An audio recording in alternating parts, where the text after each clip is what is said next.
really quickly. which we might. That is a very possibility. I mean, probably looking at the missions. Um, And we'll do it on heroic too. okay, alrighty. I mean, I think. Hmm, honestly, once we hit like Swords of Sanghelios, or do we finish enemy lines? Nah, like that would be too short for the next one. I think once we either finish Reunion, or probably when we finish Swords of Sanghelios is the right one. So the first time we save the Arbiter, when we save him, I think that's a good stopping point. Okay, I Because I trust. think all the other missions, I mean, that's a few more than the back half, but the first few missions are relatively quicker than the last few, which they start piling on a little longer. Like Battle of Ion is a very very long mission. Um, Genesis isn't terrible. Breaking is pretty long, and then Guardians can be very long as well. So and they're all much more epic in scale, I think, on the ending. So Okay, I trust. woohoo! How you been, man?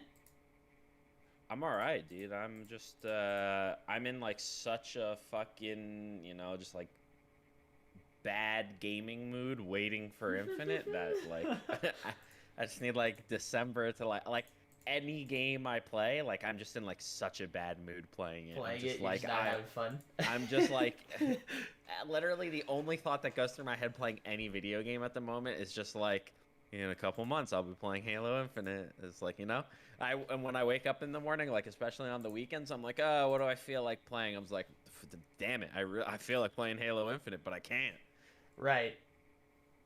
So like yeah, so I wasn't actually part of the first flight that happened. I was only Okay. part of the second flight, and Okay. I like after the first flight happened, like everybody kept saying like like oh nothing's as good anymore now that we've tried Halo Infinite and anything. I'm like really, you guys are over exaggerating. And then I tried, and I was like, man, I, every game sucks yeah. now because I know what's coming. And I have a feeling we don't know what's coming. That's what's even better about it, right? Oh yeah, I We've mean got only a taste. we know like a little slice of the pie. Right. Exactly. It's really exciting. I will say I've definitely been able to distract myself. I've been enjoying games like Back for Blood. I gotta try out the cycle, things like that. I'm just Yeah, Back for Blood is I a nice grindy game for me that I can just stick to. That I'm Yeah, I'm enjoying a lot definitely of. gonna So. start playing that. I'm gonna start playing that this weekend, and I'm also gonna start playing Age of Empires 4, which came out this week. Oh, isn't that game like 218 gig?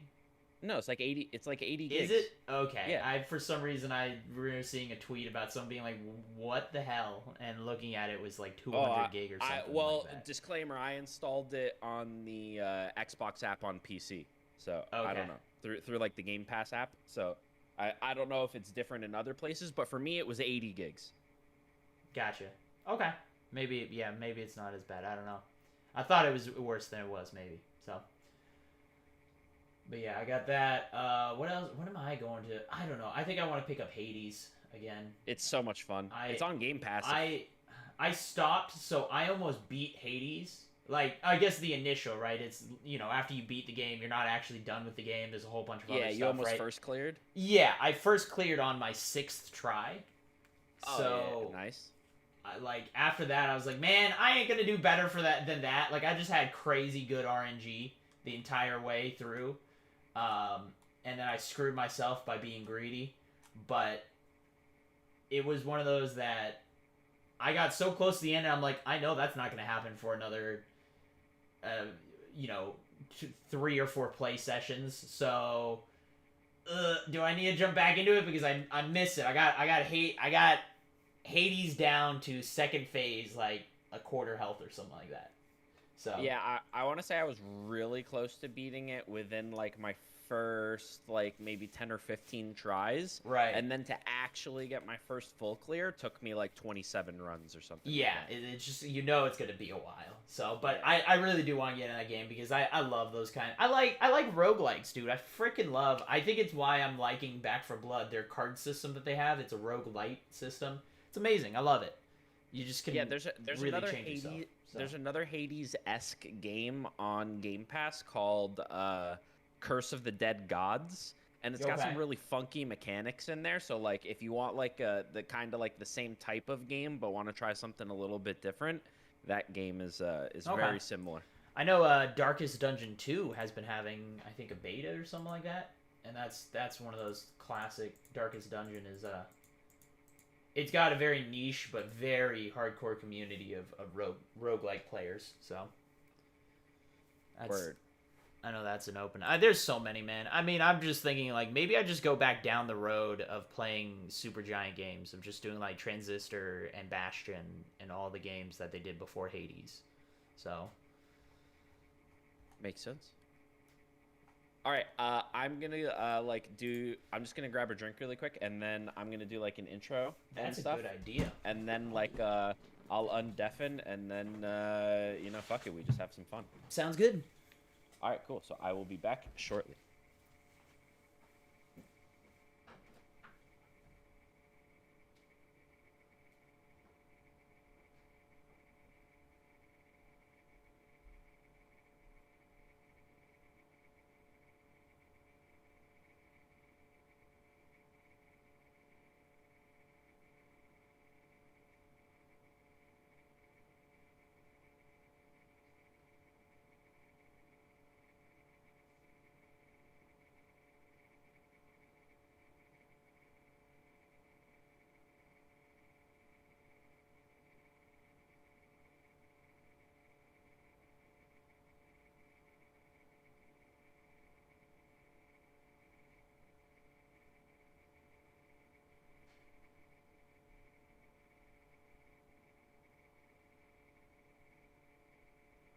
Well, hey, John.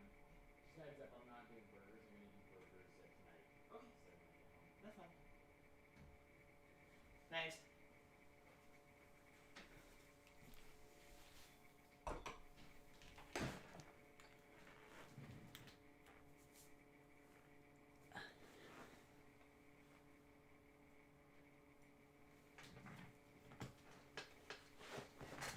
That I do, my friend. That I do, Mask. Alright.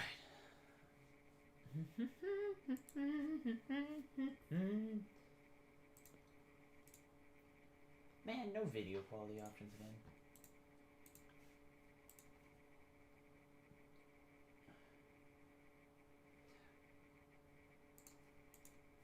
Oh, I should probably.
And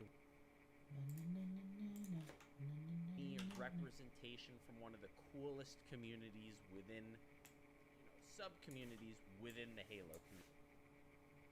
That community is the speed. Some of my favorite Halo streams to watch are Halo streams of speedrunners. Speedrunners are insanely good at what they do, and it just puts me in shock and awe every time to see what they can do.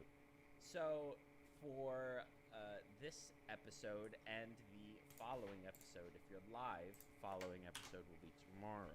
But if you're watching this as a video, following episodes whenever you want it to be, man. The world's your oyster.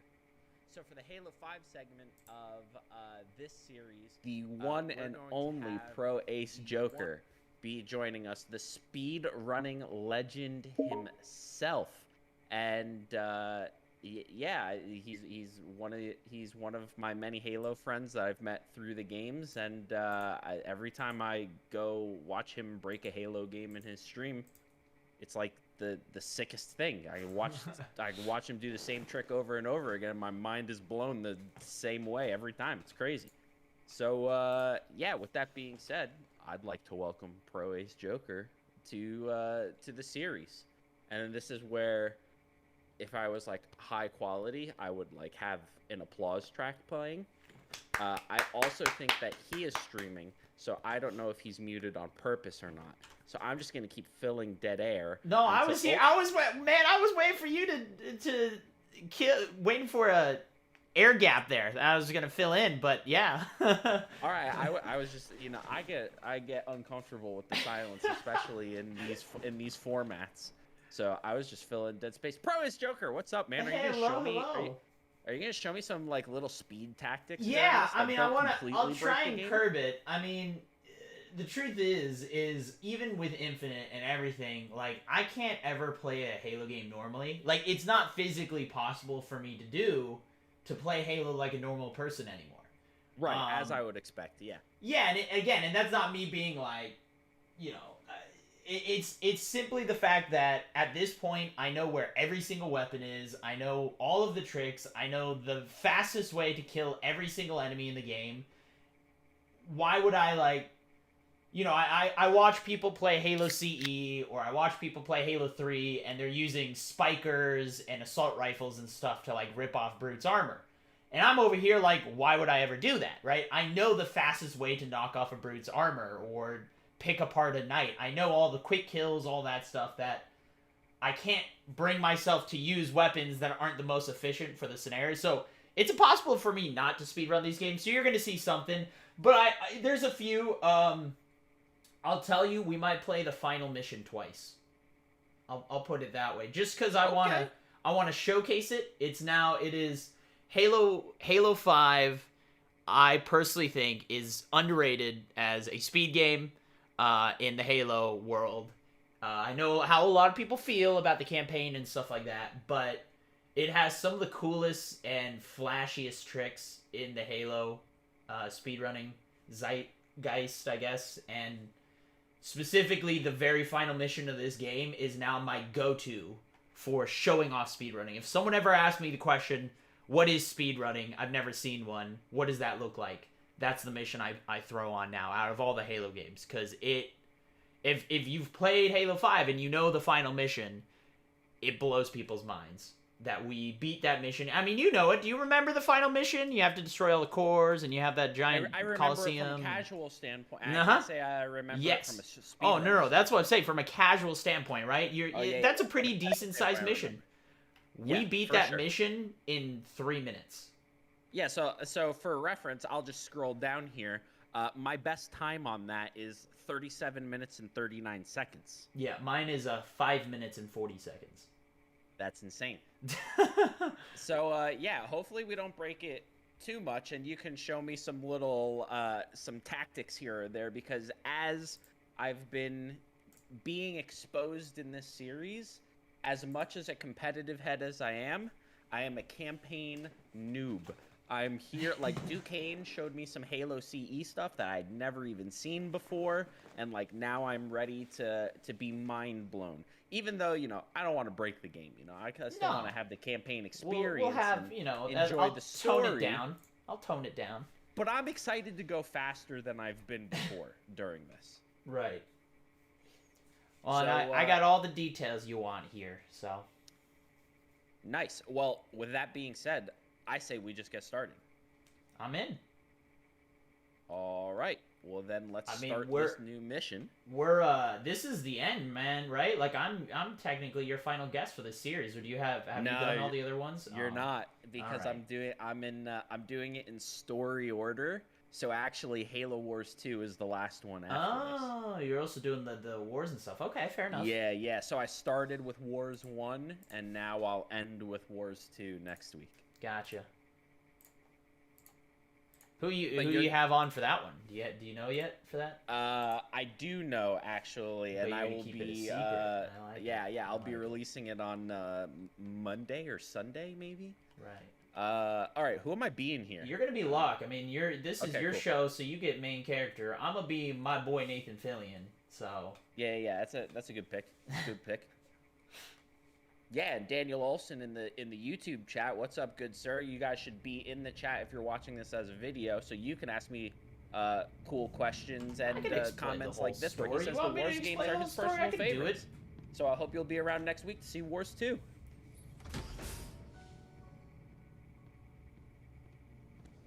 Man, it's been a while since I played this campaign. I have that book. Mojo, you say, man, people forget that, like, I'm a speedrunner because I'm a story fanatic. You're like, you never explain the story. You want me to explain Halo 5 story? I can. I talk about it. Halo 5 story is not as bad as people say it is. Like, I talk about it all the time that the story, the direction is good. There's a good story inside of Halo 5 that was just poorly executed, sadly. Mainly through dialogue. Because they did dialogue changes and stuff near the end of the game. Or before launch. But I could tell you the whole thing. Because I personally don't mind the Halo 5 story. I don't know how you feel, War Dog. How do you feel about the story? I'm gonna reserve the right to change my opinion after we play it again now. Okay. But I remember feeling, when the last time I played this, feeling like the Halo 5 story was had very small impact on the universe as a whole. Like, I felt minus the stuff that happens on San Helios, that most things would have ended up the same way at the end of the game if none of the game happened. Gotcha. If that makes sense. But I reserve the right to change that opinion during this playthrough. Okay. Your mission is to insert behind enemy lines, retrieve Halsey, and bring her back to Infinity. Be advised, Dr. Halsey is accompanied by... And I'm also mad because I don't have subtitles for some reason. You have the opportunity. Understood, Commander. Good luck, Spartan Locke. Infinity out. Tracking gear online. Affirmative. Say, before we make this jump, anybody want to say a few words? I figure if God can hear how scared I am, so can everyone else. Locke, you buying first drink when we're done? You ask, you buy. Fire Team Osiris. Oh, this is such a great opening. This game still was a little uncanny valley going into it, but man, I love it. I love stories and stuff, like hearing Nathan Fillion. You know what he first said when they showed him the character model of Buck in this game? The one thing he asked. Because it was him? Yeah. I mean, they asked him, like, do you want to change your character at all, right? And the one thing he said is, can you make him sexier? That's it. That's all he said. Yeah, that's a Nathan Fillion thing. It's such a Nathan Fillion thing. I love that man. So. But yeah, I mean, don't worry, Mojo. You'll get the full story here, and you're gonna hear me nerd out about like why I actually think that this story is better than people give it credit for. You could just hear poorly executed things, and there's a few cutscenes that ruin Halo 4 overall. It just takes away everything, all the fire from Halo 4. But we just saw a little glimpse of social multiplayer there, just ground pound after ground pound. right. You watch these cutscenes, and then you watch this cutscene here, and then you're like, so in Halo Infinite, we're getting Spartan killers, huh? Individual characters who apparently just go around killing people who can do this, you're telling me.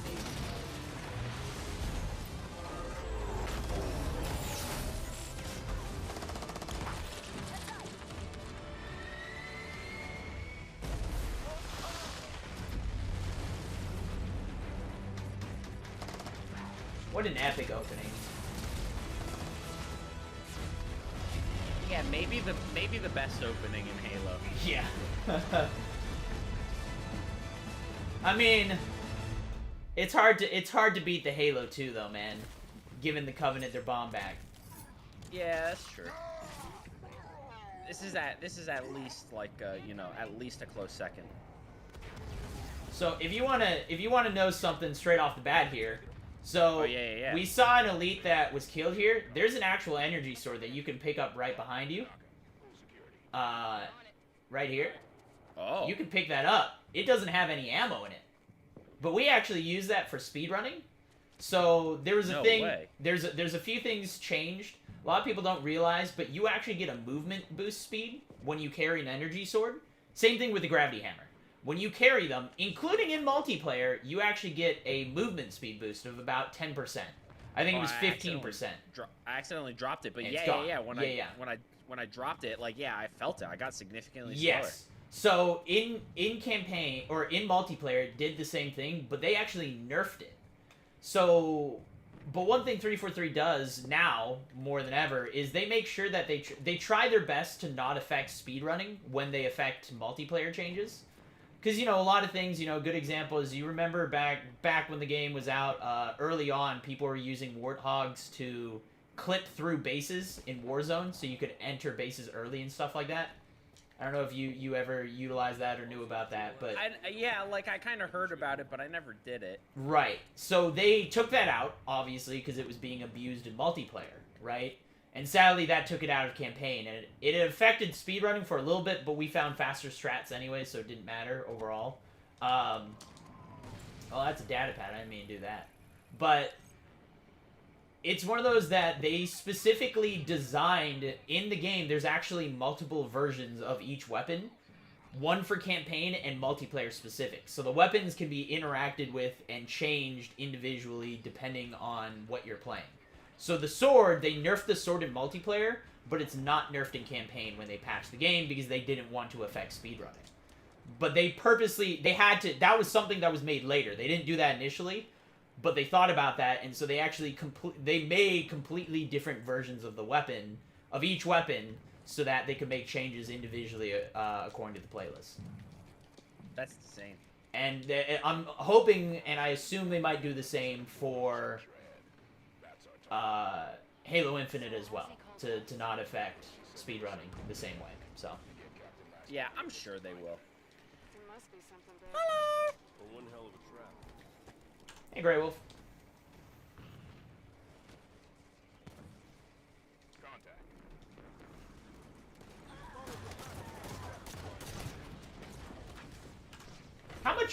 How much Warzone did you play when you were?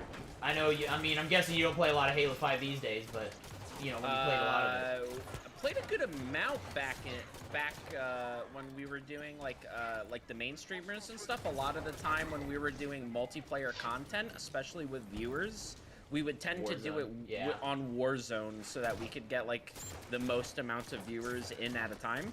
Right. So like we played like especially together, we played like a good amount of Warzone for sure. Okay.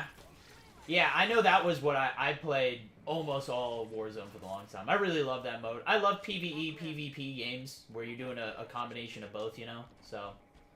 Yeah, the mixed enemy type is always interesting and fun if it's done right, for sure. Right.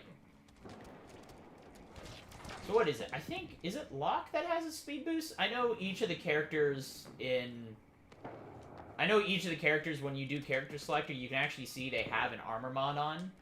And I think one of them has a speed boost. I don't think it's Locke. I actually think it's Val who has it.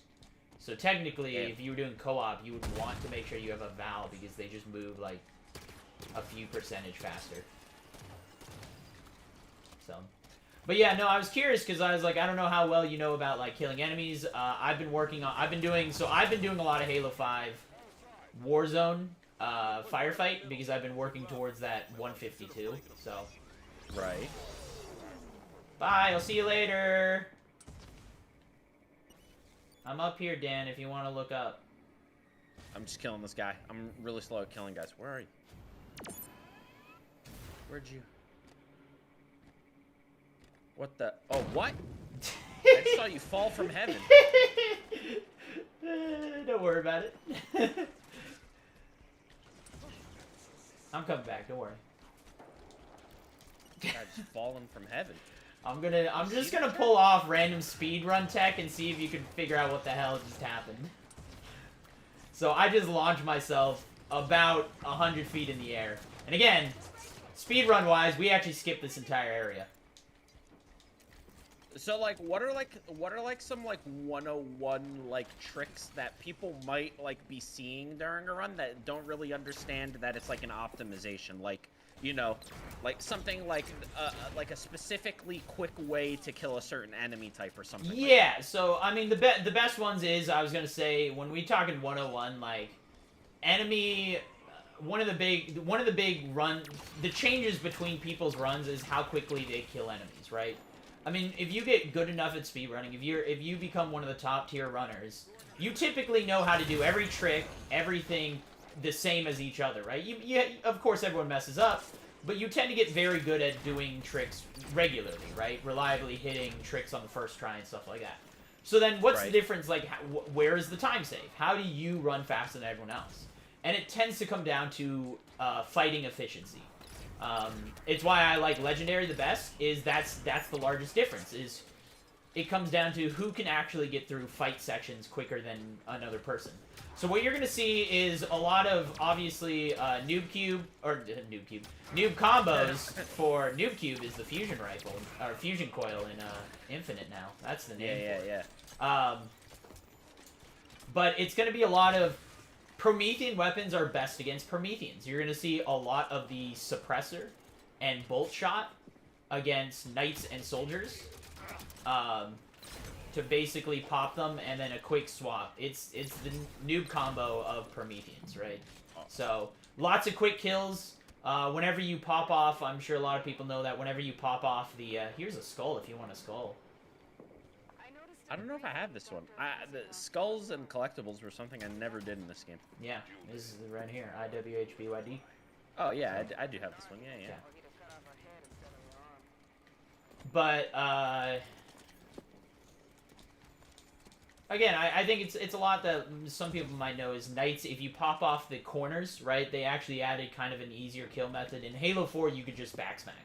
That was the quickest way to kill Knights in Halo 4, was just hit them in the back. Get behind them, dodge a melee, and get them. Now, in this one, they made it harder. You can't really do that.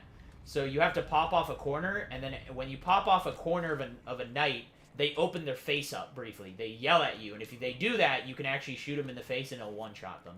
So, so you'll see that a whole lot. So, like, what are the weapons you're using throughout most of this run? I'd imagine Promethean weapons, because there's just a lot of Promethean. Yeah, enemies. a lot of Promethean nades. Promethean nades rip through. A lot of plasma pistol, and a lot of just light rifle and suppressor. I mean, this game in general, you would be surprised, in the speedrun, we don't shoot guns all that often, in a lot of ways. We skip a lot of sections. Yeah, I want to say like this game might be the Halo game of like speedrunning minus ODST that I've seen the least. Okay.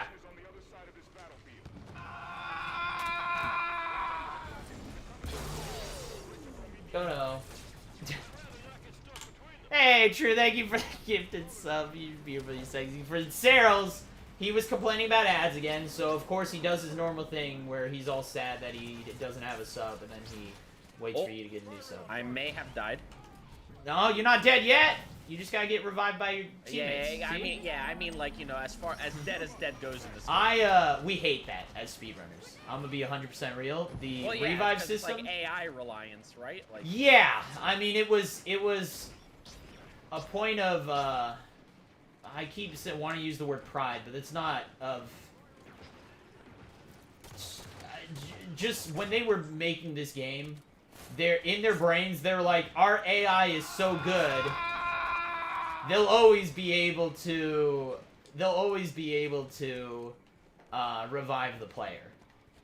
They did not take, I mean, they actually thought it was a good idea for speedrunners, right? When when it was talked about and stuff like that, they're like, oh, this will be good for speedrunners because then you don't have to go back to the checkpoint. You can just get revived and try again. Yeah, there's like it lessens the opportunity of the game having like a quote unquote run killer in it, right? Right. It sounds like it, but that ends up not being true.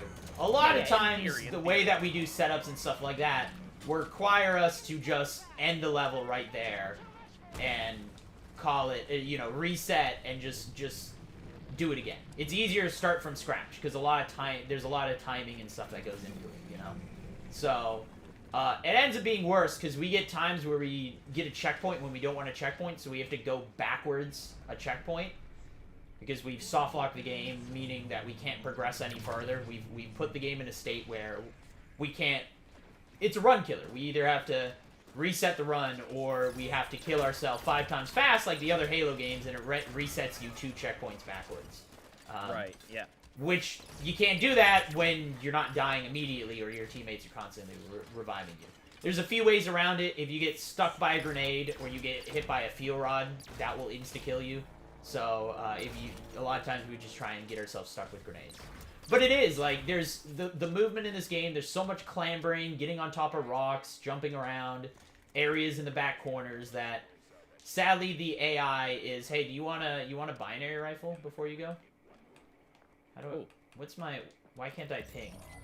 I can't ping things. Oh, teleport me anyways. Teleported you. I guess you can ping? Can you ping things? I can ping. Yeah, I can't ping. I guess I'm not the commander, so it won't let me ping. Yeah. Interesting. I'm the captain now. Yeah.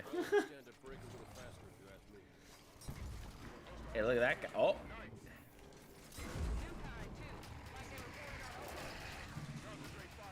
He got shredded. So on this part, there are certain enemies that are just scheduled to die, so I can just focus on all the other ones and call it good. There's all the knights. They're all dead. Now we just gotta kill crawlers and a few more knights. One or two more knights. Yeah, whenever, you know, like, I'm talking to my friends that, like, maybe aren't, like, as into gaming as I am or whatever, but, like, know what speedrunning are, like, you know, my cool speedrunning fact at the moment right now is just, like, yeah, did you know that, like, you know, there's a Halo 2 run where one player uses 2 controllers? Right. Like, that's like my cool speedrunning fact. Halo 2's running has gotten insane.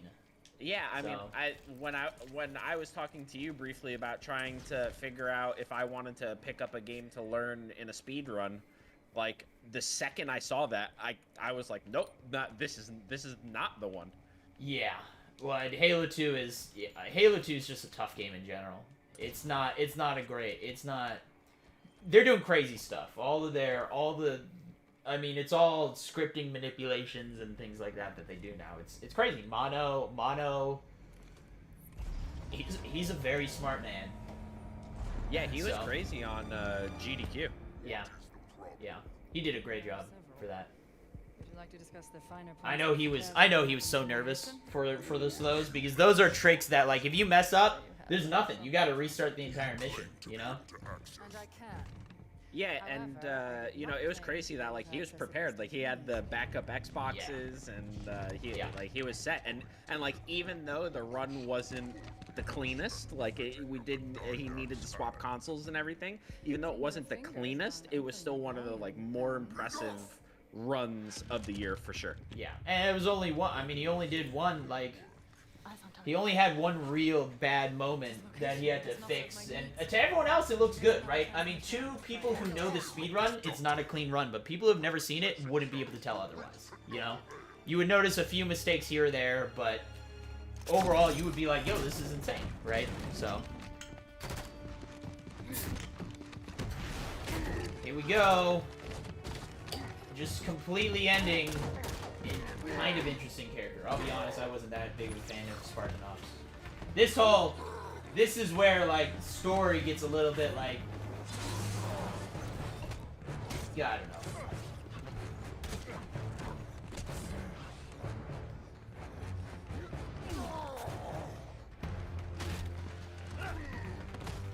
Papa Tran in my chat says Jewel Madama got killed off so quickly. Yup, he's dead. He's done. Remember that entire Yeah. Spartan Ops was based around this dude, and they're like, oh yeah, he's dead now. I mean, it was clearly like Dr. Halsey. they didn't want to do Spartan Ops anymore. It took you long enough. And they just needed to have a story to get Halsey back, because they realized they wanted to focus more on Cortana and Halsey and the interaction between her and Chief and things like that. So they needed to find a way to bring her back, even though they just kind of made her an enemy of the UNSC. And so they retconned Spartan Ops. That's what they did. Rhaenyra, she no longer has an arm, because Palmer shot it off, but in this scene, she's back, and then she's like, don't worry about it, we got bigger things to deal with. And you're like, what the hell? You just like swore off the UNSC, and you're talking to the person who literally tried to murder you, tried to assassinate you and shoot your arm off. Although, that being said, she also knows how the UNSC works, right? She's one of the more integral figures and understands it, right? So. Captain Lasky, I sent you my position 3 weeks ago. I told you this was happening. We'll discuss that in private, Doctor. Palmer. What has she done? How far has it already gone? Good work, Osiris. I can't wait for Halsey to get a robot arm. What do you think that's about? She's gonna get a robot arm and punch through somebody's chest or something wild. Yeah.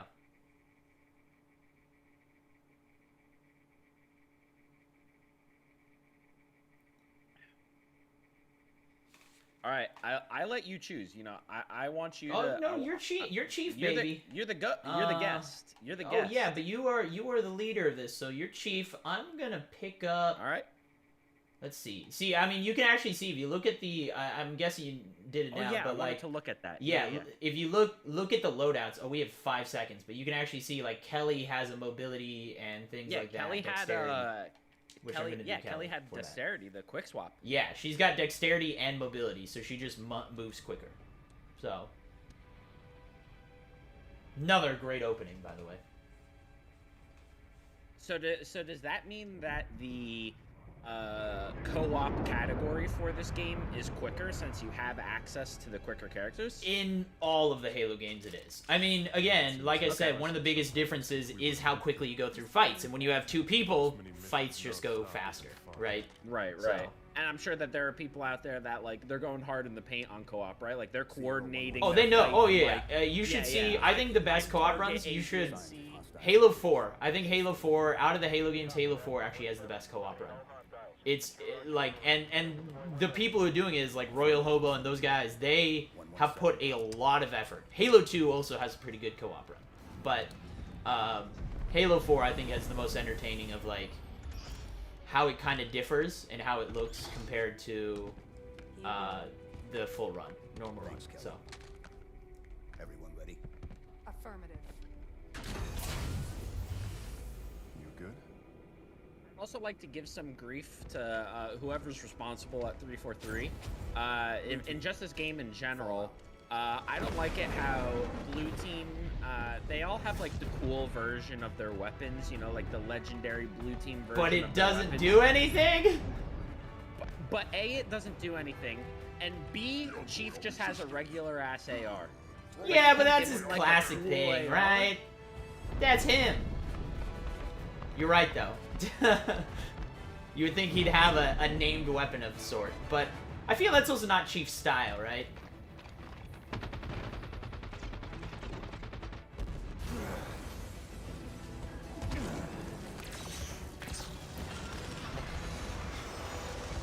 Yeah, like Nornfang is like, I agree. Nornfang OP, Nornfang is, you know, probably my favorite weapon in the Halo universe.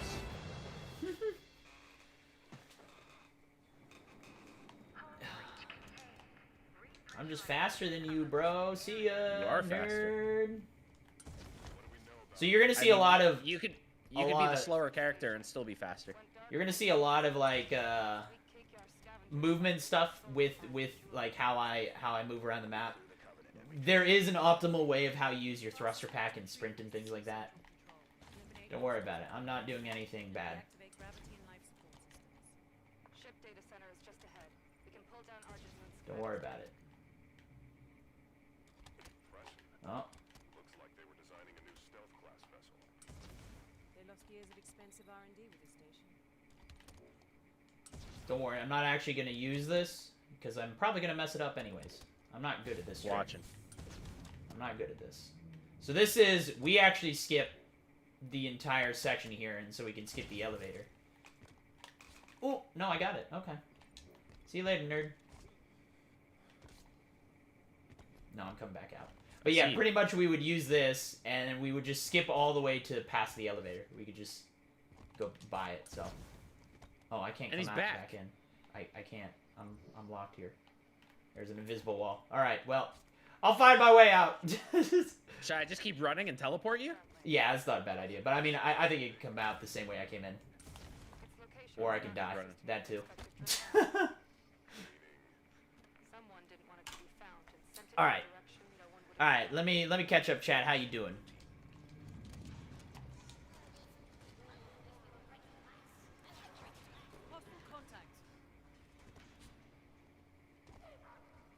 Never got was nerd just restarts. I see a whole game. Alright, Mojo, I know you were asking.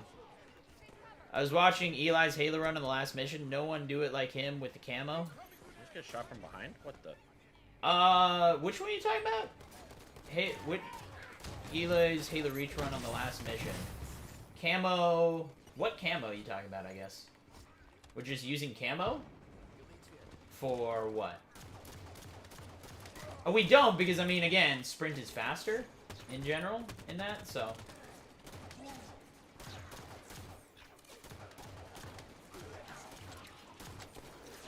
Yeah, if you're again, it's one of those things that a lot of people don't know. I mean, I see it all the time when I play. Oh, by the way, if you need more ammo, you can just hit any. If you hit any UNSC box, even if it doesn't have the gun that you have in your hand, it will replenish your ammo.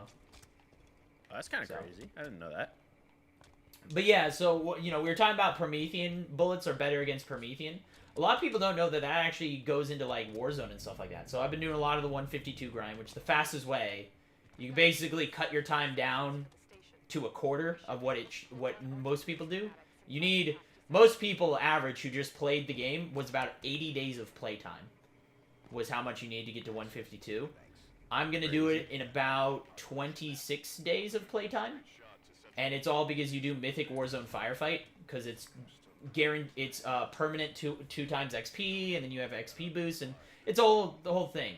But a lot of people don't know is they have those different AR versions that you can get. You know, you can change out all the scopes and everything in Warzone to have different ones. If you actually use the Promethean bolt, it says it's better against vehicles. What a lot of people don't know is it's actually better against Promethean enemies in general too.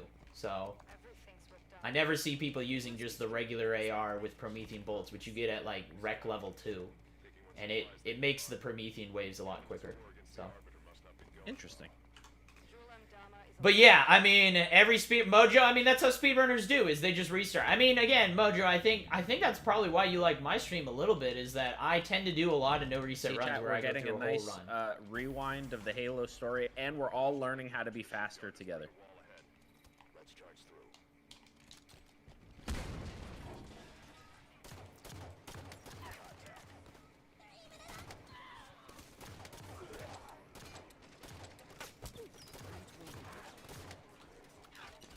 Well, I mean, I don't know how much you played, but this is a game that they really wanted you to explore. So, once again, they made this... This game was heavily designed with speedrunners in mind. Now, that being said, we basically skip most of the things anyways. And we always have one path. But they designed this game... You can actually see the framework for Halo Infinite in this. Where a lot of the sections, you'll see it mostly on Swords of St. Helios. There's all different directions. You can go underground, you can go over rocks, you can climb on top of things, you can kind of go off the side into tunnels. There is a million directions of how you can approach each situation to allow for a lot of diverse playstyles and stuff like that. And so they've hidden weapons all over the place as well, so you can find weapons hidden. So it's a game you want to explore a little bit of.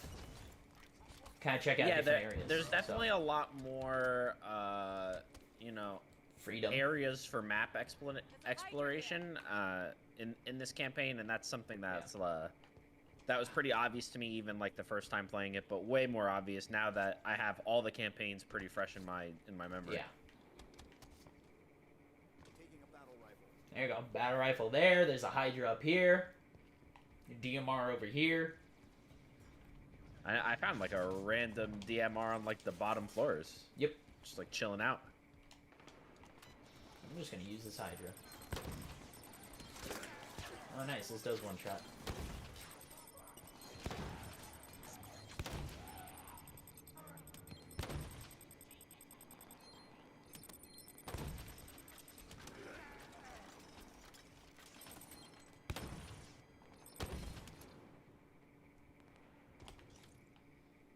I don't know if it's Halo 4 or Halo 5, but there is one of the Halo games where you guys do like this crazy trick where you're kind of like up on an elevated podium and there's like a wall in front of you which you throw a grenade into the ceiling, and as it falls down you jump and throw another grenade, and you use like a double grenade jump to like break through a top barrier and like exit the map. Yeah, you're talking the first mission of Halo 4. That's yeah. Yeah, whenever I see that trick, I'm like, damn, whoever like found that. Well, it's a trick. So here's the, you know, a lot of people ask all the time, it's like, how do we find tricks? It's a combination of a lot of things. First off, no one finds all the tricks, right? It's a joint effort. Yeah, yeah. A lot of tricks are found by pure accident, 100% honesty. Like, people get launched around. We see body, like, ragdoll effects when you die, who get launched through ceilings and stuff, and we're like, oh, there's no collision up there, right? Or we have, like, there's random, I think there's been 2 tricks that we found that people, not even me, but, like, people use my gameplay to find 2 tricks, because things happened during my run that I didn't realize that happened, but people noticed. A good one is in Halo 4, there's, on the second to last mission, there's a bunch of Banshees that come in on the last section, and for whatever reason, all of a sudden, they just started, oh, goodbye. I forgot that that's a cutscene. We usually just jump off the side. But yeah, they, the Banshees all of a sudden just start to blow themselves up. They just drive down to the kill barrier and they just kill themselves. And it was a totally luck, everything worked out perfectly, but it was found by total accident, you know? But a lot of tricks are a combination of trying out other things that we know from other games, sometimes not even Halo. Other speedruns have similar tricks, you know? A lot of games are built in a lot of similar ways on similar engines. So, you know, like clipping through walls and stuff is not a Halo-only thing. A lot of times you can do the same thing in a lot of games, jumping out of vehicles to break barriers and stuff like that. It's a common thing in games. John.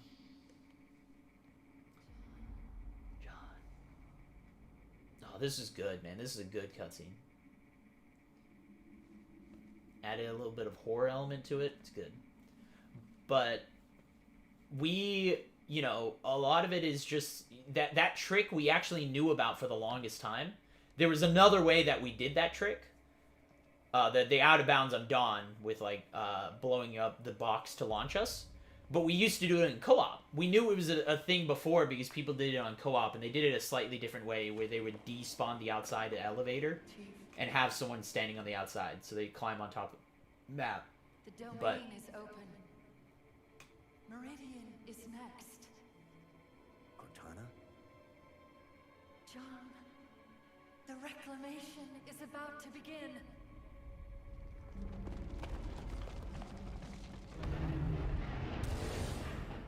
What the?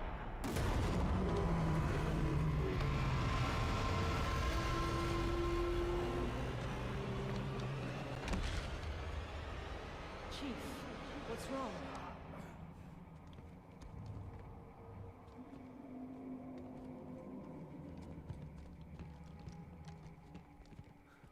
She's on Meridian.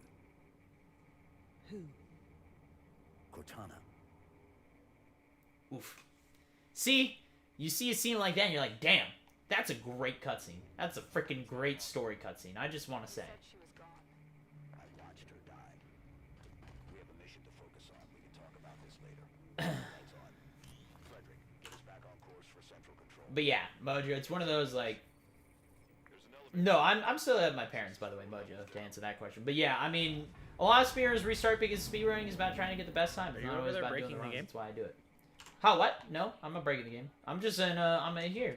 Hello, how you doing? They have, again, different paths. So we can enter into this next area different ways. So, I actually haven't been over on this side. Oh, forgot about that.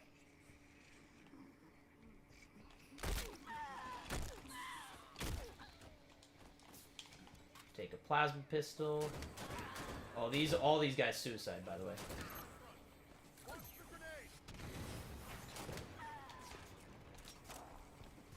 See you later. What's in here? There's a weapon in here, right? Thought maybe not.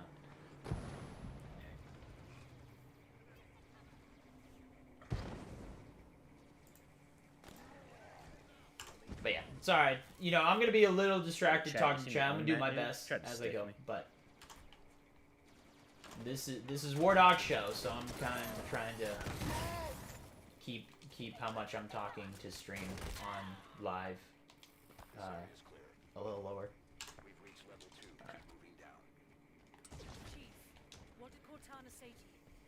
You know, so I Halo... think that's a good point. I think that's a good point on why people probably dislike this campaign, you know, like out of proportion compared to other Halos, just because like the advertising was so good, and then the game had so little to do with the advertising. Right. Yep. Yeah, and that's a big part of it for sure. And I think that's one valid point that, like, you know. Well, and it's I can have, again, I have a lot of I'm a story guy, so I know a lot of the background of that is they actually did a lot of story rewrites really late into development of this.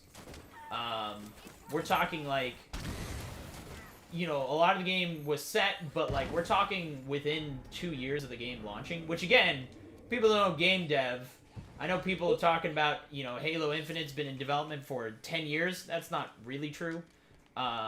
Or 6 years even. That's not true either. But, yeah, I mean, hell, I bet you they already have the next Halo game after Infinite, which, again, is supposedly not going to be for 10 years, already frameworked out. Like, they already have a pseudo direction of where they want to take the story and stuff like that, right?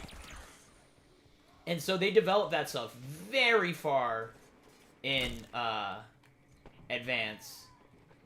But what ended up happening is Joe Staten, you know, the great producer who's back on Halo again, which we love. Love that man. What did I just die to? What? Sword. Invis sword guy. I didn't even see him. But, he came in. He didn't really work on Halo 5 a lot, but he was consulted for Halo 5 for the campaign, and he came in and he was like, what the fuck are you guys doing? Apparently that was, long story short, he basically was like, this is not good. And so they did a bunch of rewrites to the story very late in development. And it caused a few things. It's one of the reasons why we'll hear a lot of really bad dialogue on the later part of the game. Battle rifle over here if you want. Oh, yeah.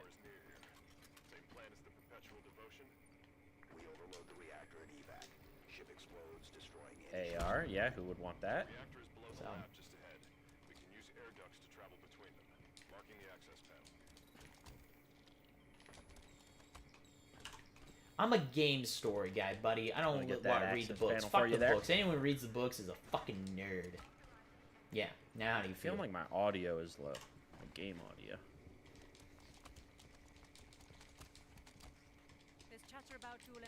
But yeah, it's one of the many reasons why this was this game, I think, struggled in some regards, or why people didn't like it. Because again, a lot of the cutscenes and stuff really well done. The biggest thing this game struggles from is character dialogue in the game. Like, a lot of the voice acting throughout it feels a little forced. They just didn't have enough time. You could just tell a few things that just didn't go well. Oh, I should have grabbed the sword. I meant to do that. That's fine.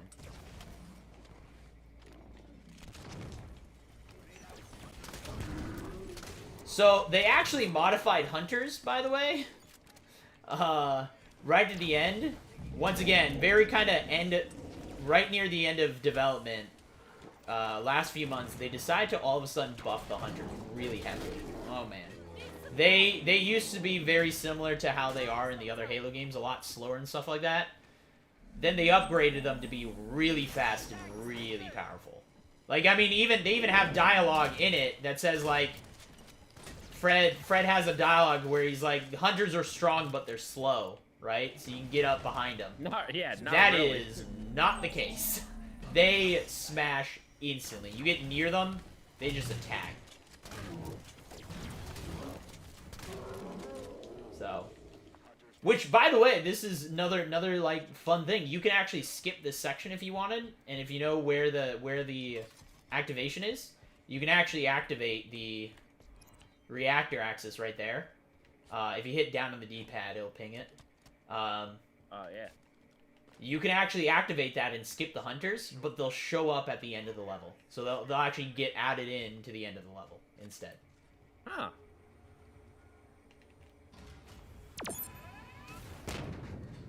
You skip it, but the game's like, listen, we really got to get rid of these things, all right?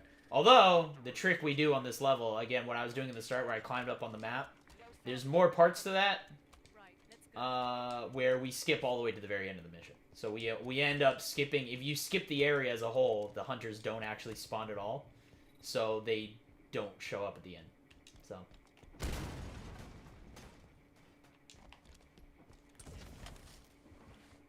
I'm grabbing shoddy ammo. I'm here, though. I'm here.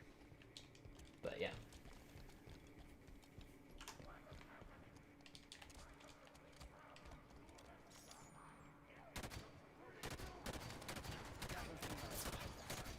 This was one of the more annoying parts when we first did the speed run for this. This was a very annoying part. It just took so long to do efficiently. And they started adding snipers in the mix that just one-shot you. Really brutal. Once again, lots of little, like, secrets kind of up throughout the level.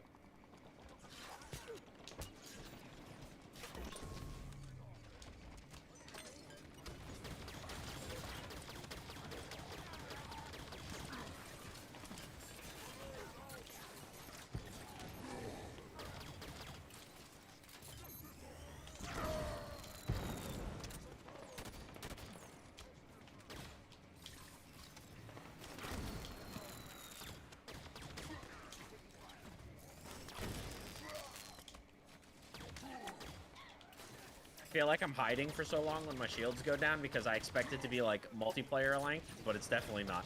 No, right? And then I just got melted by that guy with a turret. Oh, I'm down too. Try to get him with that stick. That's fine. Linda's got us, right, Linda? Right, Linda? Here comes the clutch. Here comes the clutch. Nope. Well, Fred! that clutch. Oh, and there it is. And that's where AI fails. They were very confident that they thought Fred's their coming. AI. No, he dead. We died. We bled out. He was coming though. Yep. He was on his way. slowly. But yeah, that's the kind of stuff you deal with where you're like, you're right there. Come get me. Come on. It looks like we're not going to have the whole squad thing like in this one. It was, again, you know, they want to try something new. I get it. I don't think it worked all that well. It was a decent concept to think about, like, oh yeah, we'll have AI teammates that can stay with you the whole time and can help you. I mean, I think it's one of the reasons I think this lasso is one of the easier ones, in my opinion. Is because if you really wanted, you could have your AI teammates do all the work. It'll be really slow, but you could basically just send them out and keep killing each enemy, and you just hide in a corner. If you really wanted to, so.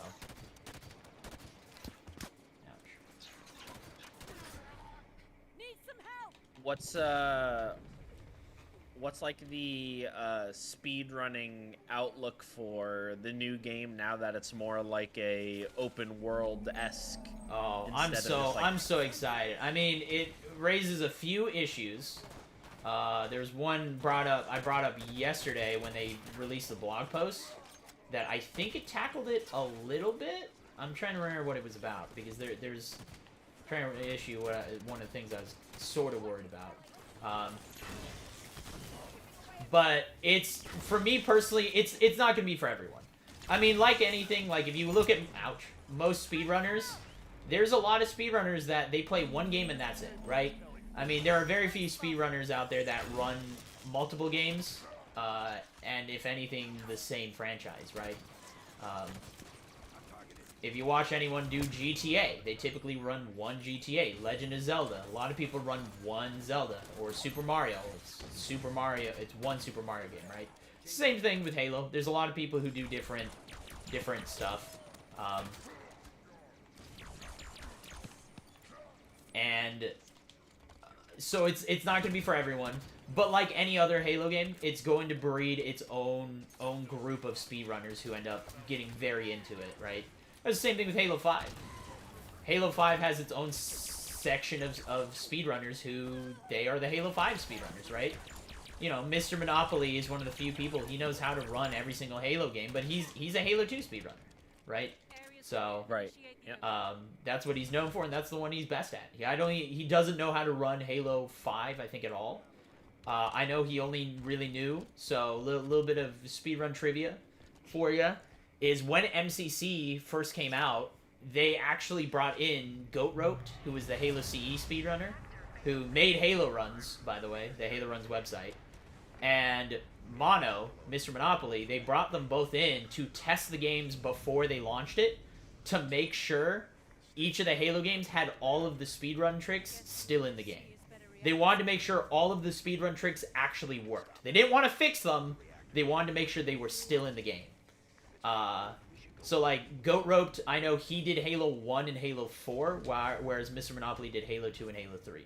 And Goat Rope was not a Halo 4 runner, but he knew the run because he had watched all of my runs, right? So he knew most of the tricks and stuff like that just by watching other people. So, What you're trying to say is Halo 4 speedrunners on MCC can thank you. thank me? No, not at all. Thank Goat Rope, man. I didn't do nothing for this game. But it's you know, Halo Infinite is a game I'm really excited for because it opens the door for more categories, is my big thing. You know, Halo notoriously has really only two main categories. We've added co-op now, which is a whole nother ball game nowadays. But we had easy and legendary. That's it. No one really did lasso speedruns because of just how brutal they were. Obviously, if you die, mission's over. You lose. So Yeah. we could do, I mean, you know, I feel if we were ever to do it, we would just say, like, you would have to do lasso, but you're allowed to have the Iron Skull off. Because that just automatically kills all runs. So. I'm gonna kick him off. Yeah, see ya! Oh no, he lived. Man, Banshees are strong, huh? Yeah. Alright. By the way, you gotta hit down on the D-pad and you'll see what we need to do. You hit one, I'll hit the other.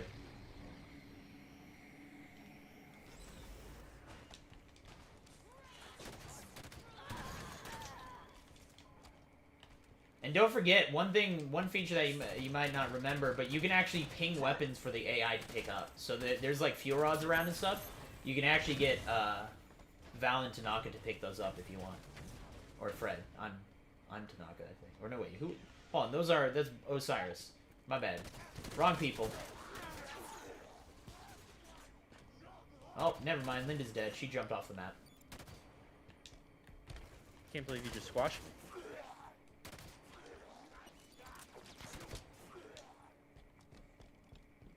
I just got squashed by my own teammate.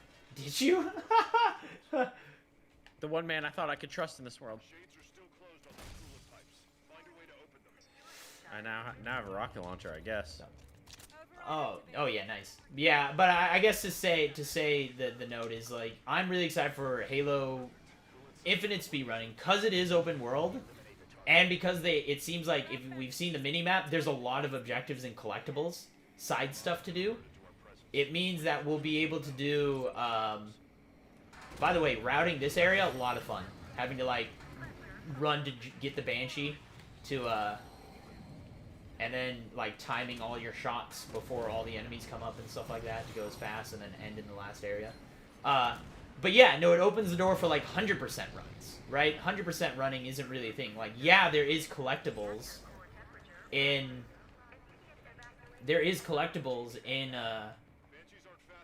Halo, but there's no such thing as really 100% runs that anyone does because they're not that interesting. It's a lot of times like, oh, I just have to quickly take this detour and I stand over here.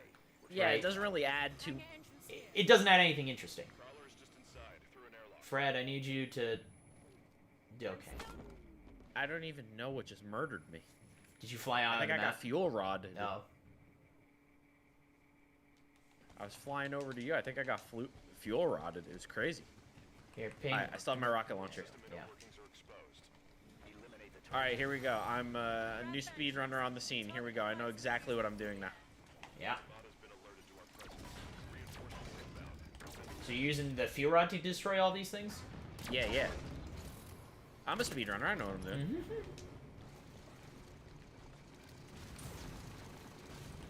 I've played a game quick once or twice. Dang it! These banshees are just banshee bombing me. Oh, maybe that's what I died to. It was a banshee using a banshee bomb, maybe. Yeah. Fred, This come guy's on. going sicko mode on me. What? Thank you. Did you see that, chat? No signal on autopilot retrieval. This banshee's just styling on me. He just did like 3 backflips while I was chasing him. Hangar entrance here. Prowler's just inside, through an airlock.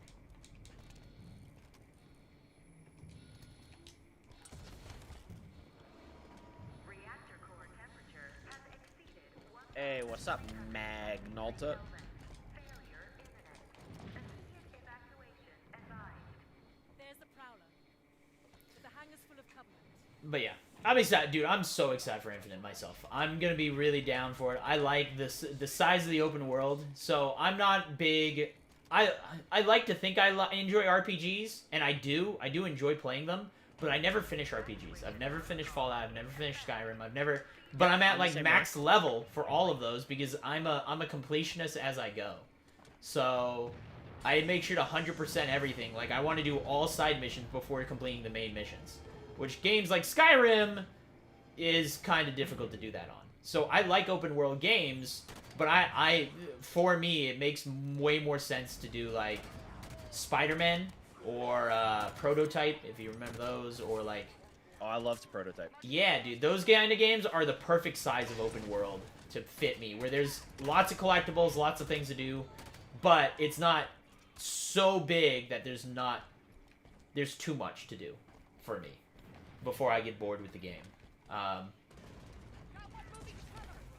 And that's what Halo Infinite size looks like, is that it'll be a nice big open world. So we might have some really awesome 8 to 10 hour 100% speedruns of Halo Infinite.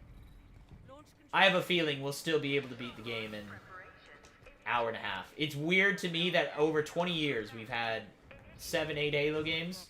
Every single one, the speedrun on Legendary, are within 20 minutes of each other. They're all within an hour and a half, give or take about 20 minutes, right?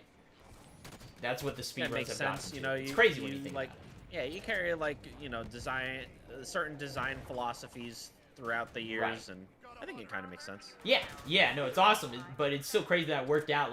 There's enough glitches and everything to be about the same amount of time, regardless of how glitchy the game looks or anything.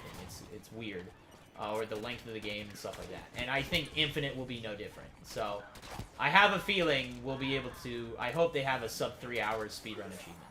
Don't even know if it's possible. It's one of the reasons they don't have a speedrun achievement in Halo 5, by the way. Is because they, when I asked them about it, when I asked 343, it's like, why don't you have a speedrun achievement? They're like, oh, we didn't know how fast you guys would actually end up making the game. Could be 8 hours, it could be 2 hours. Could be 30 minutes. We don't know. So we didn't want to put one because we didn't know, but I think it's safe for them to assume that they can do it in 3 hours.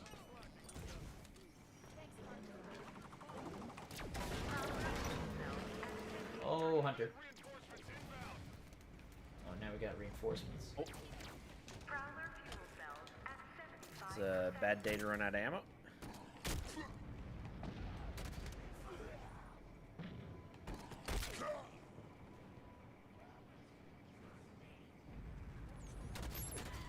Ouch. been a long time since I've actually legitimately played through all these missions, man.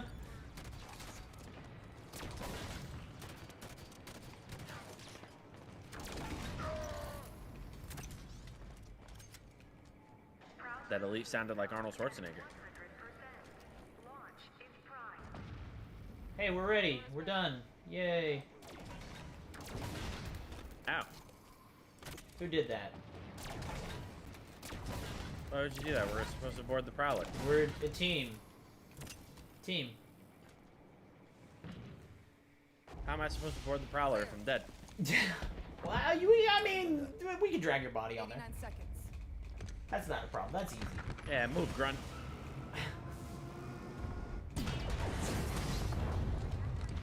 Sierra 117 to Infinity. Argent Moon scuttled.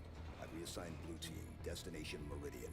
Potential contact from Cortana. Negative 117. Another team is already being prepped to deal with her. What the hell? You're to return to Infinity immediately. Negative Infinity. Oh, I love that. Oh! What a Whoever they great... are, let's get to Meridian before they do. Kelly, no. No need to do this by yourself, Chief. Ah. See? See? You watch these cutscenes individually, freaking great. They won't court-martial all of us, right? Oh, the interaction between Blue Team and each other, and just the family vibe, and oh, it's so good, man. Yeah, It's you so mean the good. fact that the rest of them are just introduced with personality? Yeah, yeah.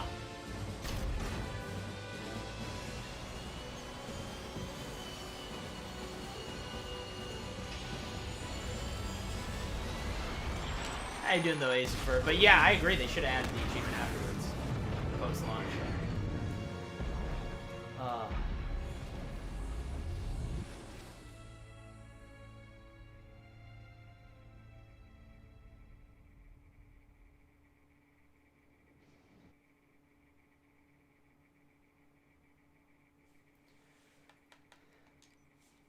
Oh, and here's all these. So Vale's got mobility and upgraded thruster. They've all got upgraded thruster. So that just means your thruster pack recharges quicker. That makes sense. Tanaka's got improved sensor. Locke's just got extra grenades. Vale's the mobility, and then I get dexterity with Buck. Oh no, that's melee. I think that's the punch. I get a punch harder. Punch real hard. I tried to warn you this was happening. Cortana is no longer an asset, Captain. She is a danger. She has access to the Forerunner domain, a galaxy-spanning network Cortana's that alive? allows her to control whatever devices caused this damage. How is she? Master Chief believes she contacted him. No, John must not speak to her. He's gone in search of her. You let him go? How is it Nobody lets the chief do anything. He does what he wants. until 0631 this morning, when he was declared absent without leave? This isn't about the Master John Chief. is not equipped emotionally to deal with her as a threat. Hey! Is anyone gonna answer me? You're out of line, Roland. Yes, sir, but so is everyone else. You created Cortana, Doc, and now you're throwing her out the airlock with these accusations. Roland. You think she tricked the Master Chief into abandoning his post? Respectfully, sir, to what end? Why is Cortana the problem?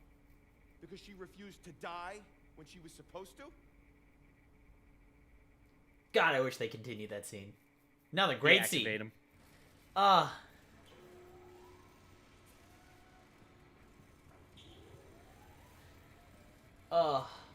If I was Lasky, deactivate him right there. Nah, man, that's what I like about Lasky. Lasky is, I think, Every target is just enough. potentially, again, game-wise, again, I'm not that adept with the books and stuff like that, and by not adept, I mean I've read none of them. I think is the greatest character that has been created in Halo. At least in Halo 4, his purpose that he served the story was so incredible. Just incredible How are writing. you even So. supposed to bring them in? Ask politely? No. The hell?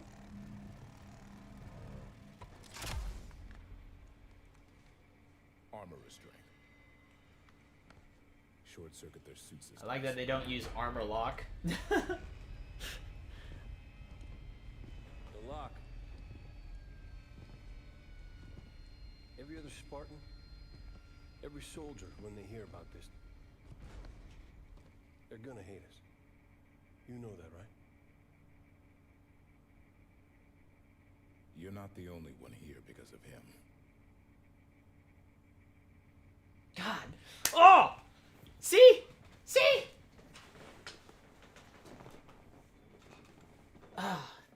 God. Such good. Again, I love subtle storytelling, and that's a great explanation is even in ODST, we don't really know why Buck joined the military. But you hear things like that, and you're like, oh shit, Locke and Buck and a lot of the Spartans are Spartan 4s because of the legend that Master Chief was.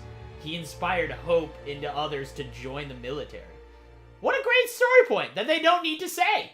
But you can just get it from those few little lines, you know?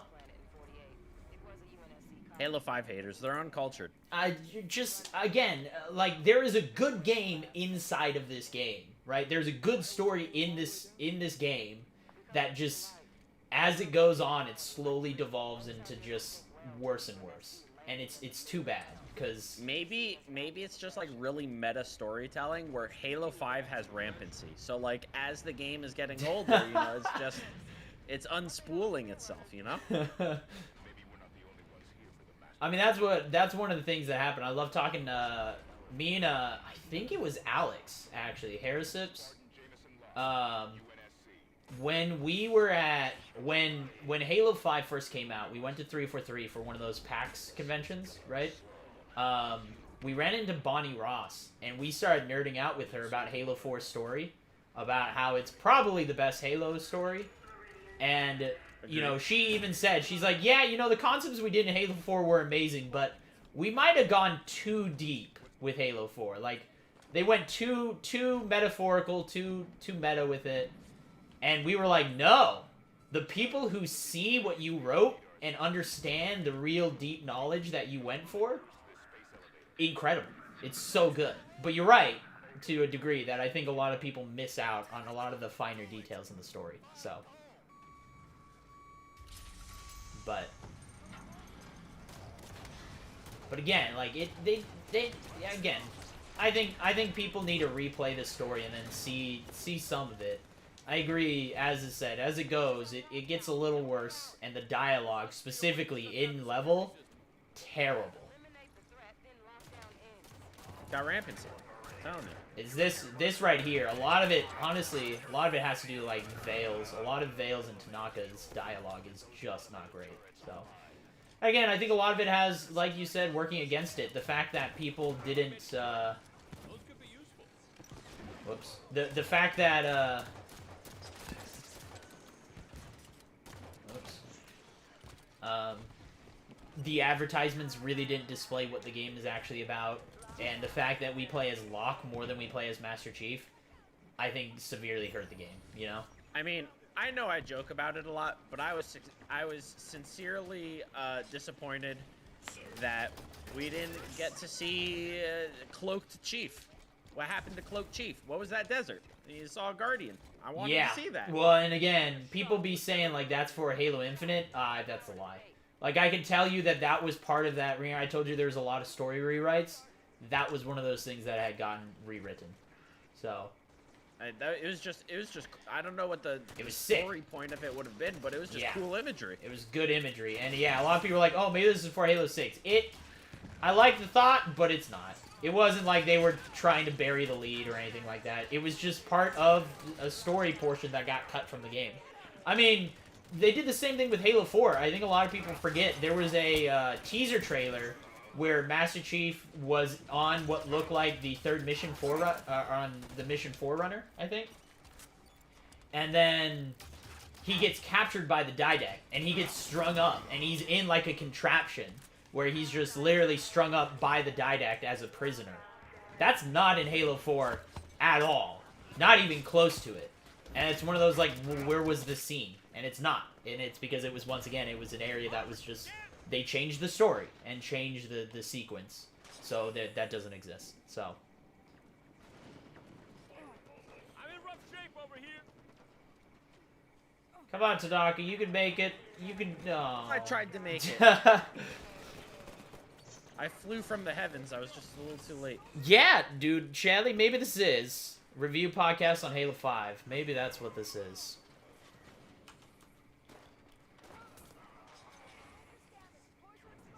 Yeah, I don't know. It's a great story. I love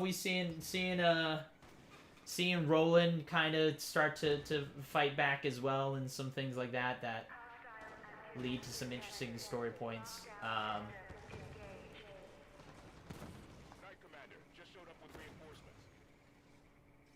Yeah. I like... Damn, get destroyed. You got hit by an instant cannon. You got demolished there. Yeah. Oh, wait, the gate closed on me. Oh, okay, I teleported.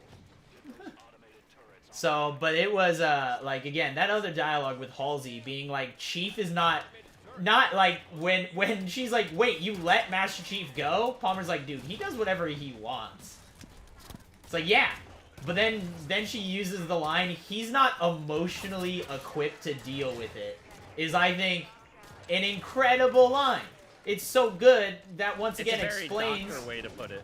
Well, it explains his character, right? I mean, people forget that he was kidnapped as a child and has been a military asset since a baby, right? Like, the fact that he doesn't know how to emotionally deal with anything is forgotten, right? So I love that line where Halsey's like, look, I love John like a son, but, he don't know how to handle anything. You know? It's great. Fantastic. It's subtle dialogue, things like that make me just love the Halo story writing, man. Some games are not subtle enough, in my opinion.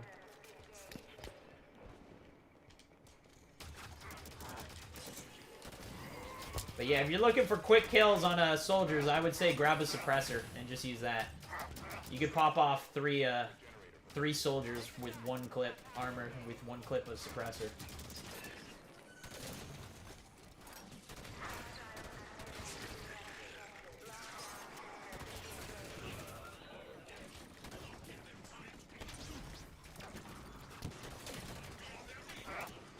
Well, let me ask you, Wardog, what is your, how are you feeling with Halo Infinite? Like, just give me your honest opinion so far.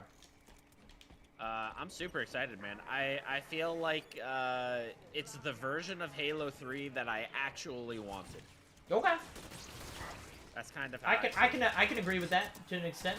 A lot of people know me. I am not exactly a Halo 3 lover, so I don't hate the game. Don't get me wrong. It's like pizza. When you hate pizza, you still love pizza. You just not as much as other pizzas. It's the same thing. It's like, I love Halo 3, just not as much as I like the other Halo games, so.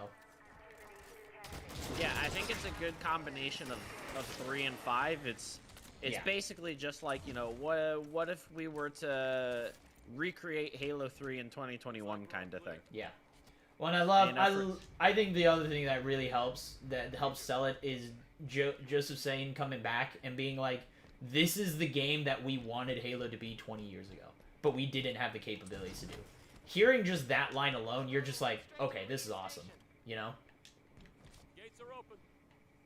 Yeah, I mean, for me, like, obviously the competitive side is the most important, and I think that's kind of, you know, in the flight, the 4v4 stuff is really where I had, like, most of my fun, to be honest.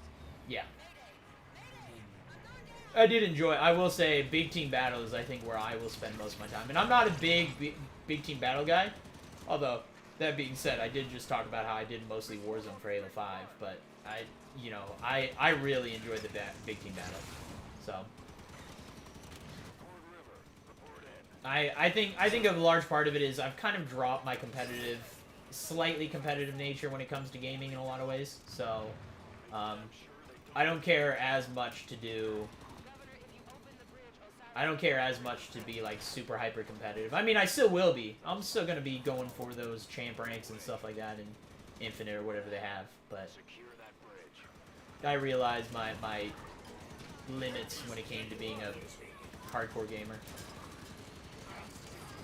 I mean, the best explanation. Why do you think I play campaign? Yeah, but you play campaign in like the most competitive way possible. Right, exactly. That's what I mean, though. I can't, you know, cut it as an actual pro gamer. So I'll just be the best campaign player. I have to be the best at something. We can do that, sir. All right, opening up.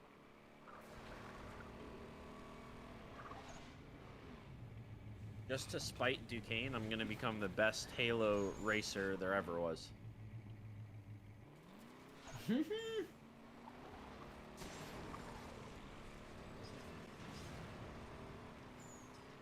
can drive? Halo. That was awkward. See, I don't agree necessarily with you, agree with you, Famous, that you think Cortana should have been. Their gun doesn't overheat like our gun does. We might want to switch out. Hey, look, another Warthog. Convenient. Convenient, yeah. Move. But you know, you saying that Cortana should have been dead and not brought back to life, that it cheapens her death. I agree to an extent that it maybe cheapens the emotional toll that Halo 4 had, but bro, I'm just saying once again. Oh, hold on, let's come back here. I got a better idea for you. Come back this way.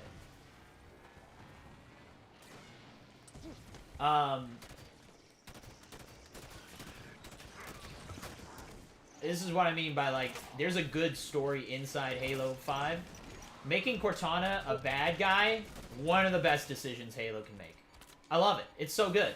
I know a lot of people might disagree with me there, but come on.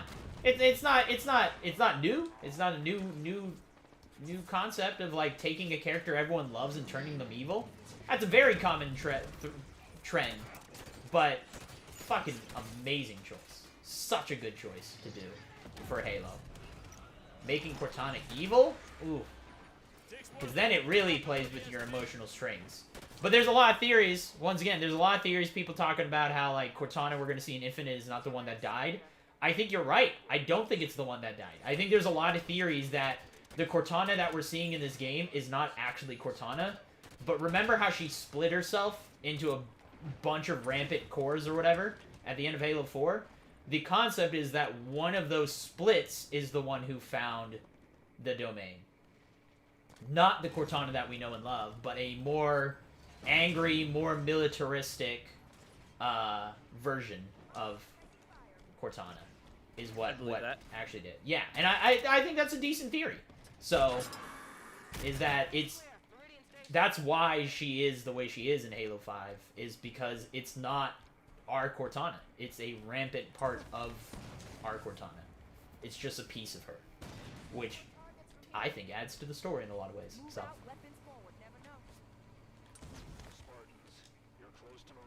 Nah, Famous, I disagree with you. I think that's such a black and white way to look at it. These stories aren't black and white. They're not Cortana dead. You didn't keep her dead. Obviously, you thought the game wouldn't be successful without her. I don't think that's true at all.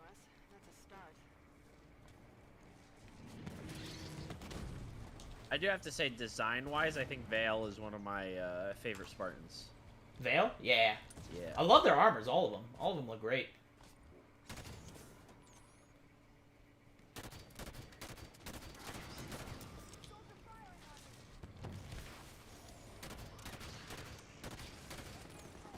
I really wish I could mark. Oh, maybe I still can. Okay, hold on. There's a. Oh, I'm out of ammo. Maybe I still can. Let me. Yo, yeah, Papa Tran. If we get Poncho Chief in Infinite, insta 10 out of 10. I'm in. I could see that being like. I hope we actually get to visit. It looks very, you know, it's based on the Northwest, which is where I live, which I love. You can see a lot of the influence there, but I think we'll honestly see a lot of. I think we're gonna see a lot of Forced in this initial. I hope, they've already talked about how they're probably gonna do story. They will be doing story DLC to expand the game campaign. I think it's gonna be a little Destiny-esque where we are gonna have a full story. We'll probably, spoiler, as in obviously I don't know, but I just make the assumption. I'm sure we'll kill Ashram by the end of the actual Halo campaign, right? I don't think that's something they're gonna save for like DLC or something like that. So that's my assumption. Otherwise, that would be kind of a lackluster campaign. So I hope we kill him, but or maybe Chief dies. Chief dies in Halo Infinite confirmed.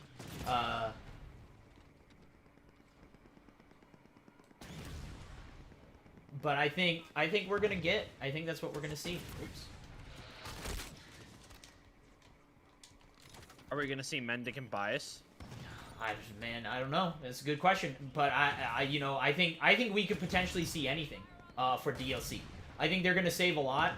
I could absolutely see us going to like desert or snow biomes, save for like DLC story expansions. I think would be amazing. I think it'd be great.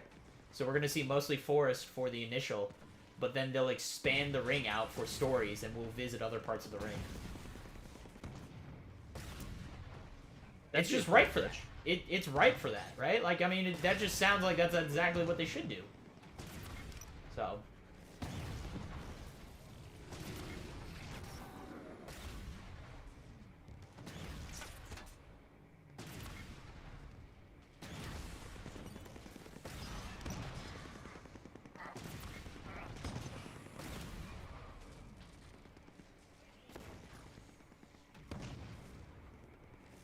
Let's agree to disagree, famous. Oh, I'm fine. Again, you're again. I've always said your opinion. I know how I talk. I know how my opinion is not fact, but as I said, from the last few conversations I had, I feel like you see a lot of things in very binary black and white ways, and that's fine. I just think things are more complicated than that, right? You guys, in speedrunning, you guys definitely skip this part, right? Like, no. We fight this. I mean, we skipped the entire beginning of this level. Yeah. All the fighting we did beforehand, we do. Oh, no, that's a lie. Actually, no, there's a crazy trick we do on this that involves, basically, we do this crazy speed strat. So the area we're in doesn't load. So the texture doesn't load and the ground doesn't load, right? So you can't actually stand in the area. And then we activate the enemy spawning, which is this crazy hard jump we have to do. And then we just have to wait. Because it is actually... Yeah, it spawns all the enemies, but they just fall to their death. Oh, that's crazy. But beforehand, yeah, we did exactly what you were doing, where you just sat in the tank in the corner and we just shot. But we skipped all the way to that part from the beginning of the mission. It's kind of like a despawn, but reverse. Right, yeah. But yeah, that's something that I just learned to do recently, that trick, and it's actually really tough to hit. It's a trick that it looks like it shouldn't be tough, but yeah, for whatever reason, it's tougher than it should be.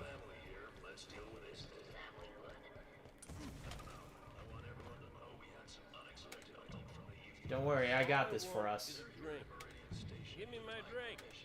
What are you doing? I'm getting a drink. You can hear... I like it. When you hit it a bunch, I didn't realize Buck literally starts yelling at the machine. He's like, give me the drink. Give me my drink. Where's my drink? Where's my drink? But, hey, look. Hey, we got something for you now. What? This wasn't here before. Oh, yeah, I've seen this before, yeah. Late stage from the looks. Probably sacrificing resolution for logic cycles. I have welcomed you to my home. Silver ball. Do not be so rude as to make my health a point of conversation. I'd never heard the dialogue lines with Buck, though, that he just yells at the vending machine. Where's my drink? Where's my drink? Why not? I'm unaware of other UNSC agents in our midst, but you have done right by my people so far. Have your look, but make it quick. Governor Sloan, out. So where do we start looking? The best intel in a place like this comes from the people. Keep your ears open.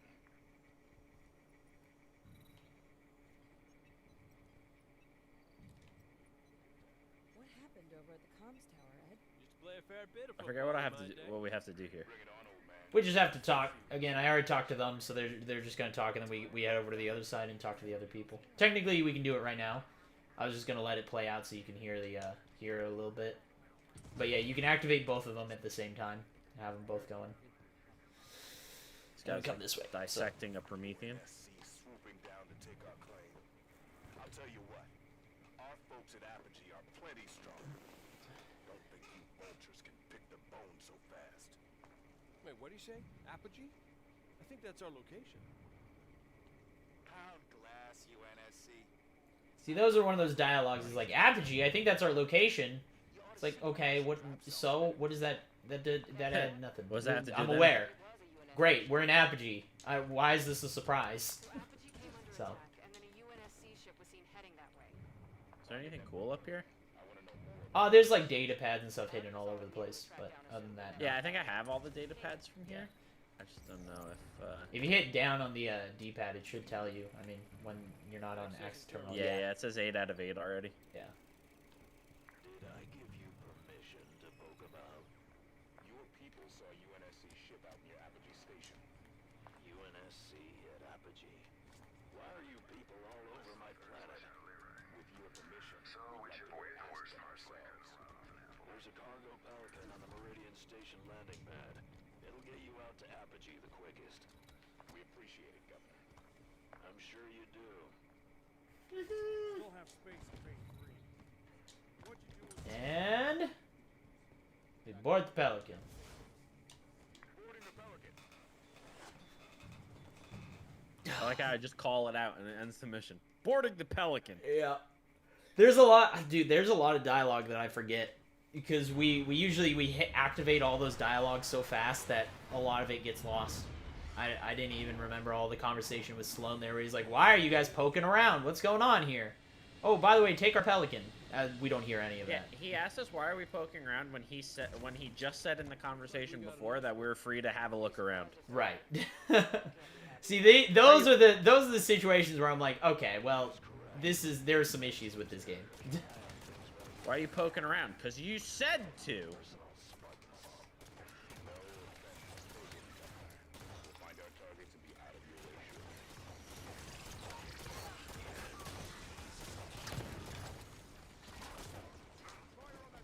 Don't worry, I'll get us up there.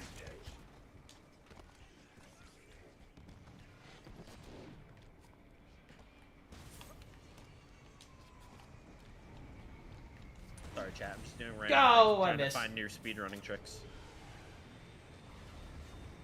I missed my jump.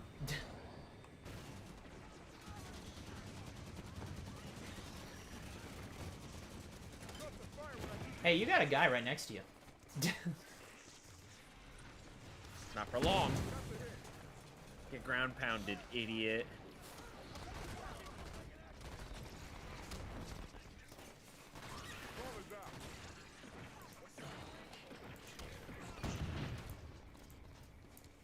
Good old boy. Two good old boys. Alright, speedrun strat time. Switching to a suppressor. Where's the prophet? Sure your mom was signal intelligence? Sound like a banker's daughter.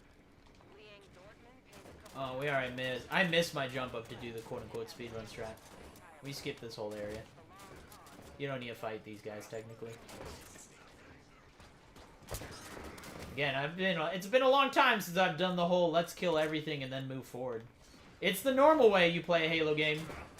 It's the, not necessarily intended way, but it's definitely how most people play. And it's funny doing it.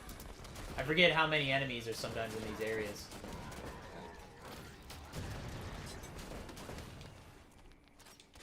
Take the scatter shot. area clear. Let's move on. See if we can find any signs. Oh, of there's a bullshit. saw here. I'll take Yes. that. Yeah. Is there a way up here? I guess not. Why are the AI following me in the random corners?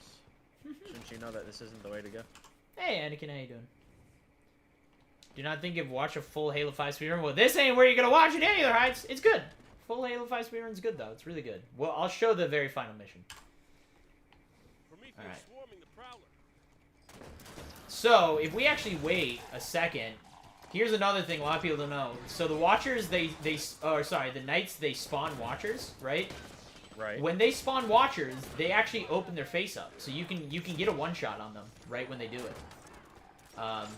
It's tough though because they lower their heads. So you have to get this weird angle on their head to do it. But Reinforcements. Look sharp. another thing. One thing that is funny. So there are strats that like competitive gamers pick up on that we actually as speedrunners had been doing for a long time. Do you remember how you know the scatter shot? Like, how do you use the scatter shot when playing competitive? Bounce it off the floor. Right. And do you reload it constantly, or do you keep it at one shell?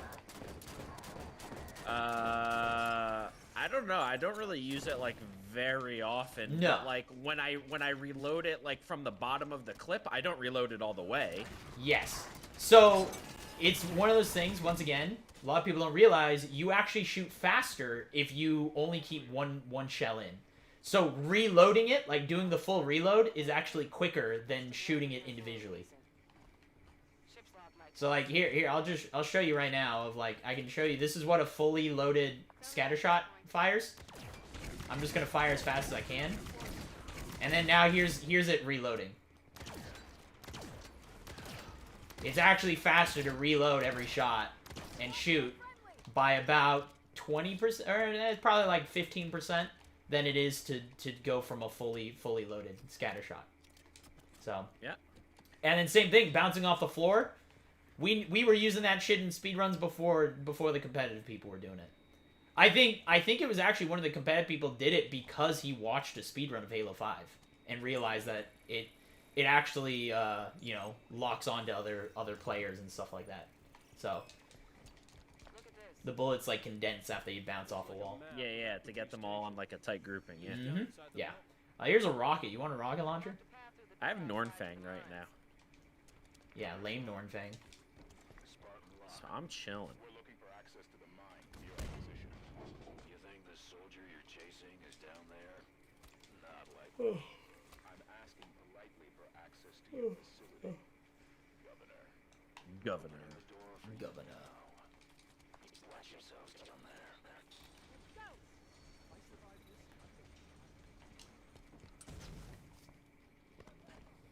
Stand back, snipers pushing ahead.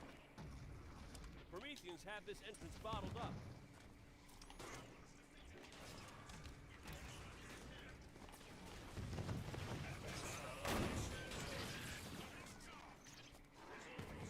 It's disgraceful that Nornfang is not cool multiplayer Nornfang. Yeah, no, that's what I thought you were referencing when you were saying it. It's like, yeah, they don't have doesn't have MLG overpowered one shot Nornfang. And I think once again, I actually think that was kind of something that was cut, was having those like having overshields and stuff like that was actually cut from the campaign. So you can't get damage boost is the only reason. Because that's the only difference. Is that, or, well, I guess it also has an exploding shot, but... Yeah, it has an AoE, yeah. But, yeah. Governor Sloan, there's a door blocking our way in this location. Opening now, Spartan. I pinged a railgun for someone. Blue team engaged in combat for you. Think they found another entrance? My money's on the Prometheans never engaging. Is there an ammo box out here? I don't think so. Yeah, there might be some inside the building and stuff. Show me your ammo box. Oh, right here, weapon rack. Don't worry, Dad. I'm coming to meet you. I'm Alright, here. I believe you. I'm with you. You see me? Yeah, you're just on top of the tunnel. Yeah. I see your feet poking through. Oh, well, now that you spawned in, I don't actually think I can get back into the map. You could wait. Hold on, you could just see my feet, just poking. Yeah. I just saw there your it is. feet poking through. That's funny. Ooh! Ow! God,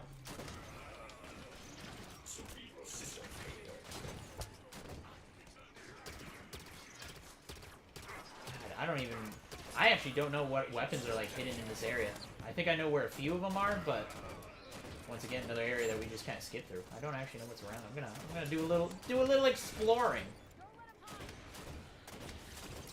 So this is a good time. How did we meet, War Dog? Let's talk about our history. That's a good question. Was it just PAX? I think it was just PAX, honest to God. I think we knew each other from Twitter and stuff like that. And we knew people from, like, Ready Up Live and all that stuff. And I think we ended up meeting at just a PAX party. I think it was a Ruker Barbecue. Probably. Yeah. 20. That's probably the way I've met like a large percentage of the people I know. The Halo people.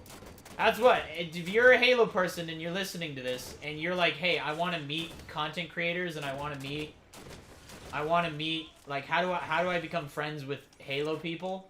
I need Halo friends. Go to conventions. Straight up. And that's the case with anything. If you're just a streamer or anything like that, content creator in general, it doesn't just have to be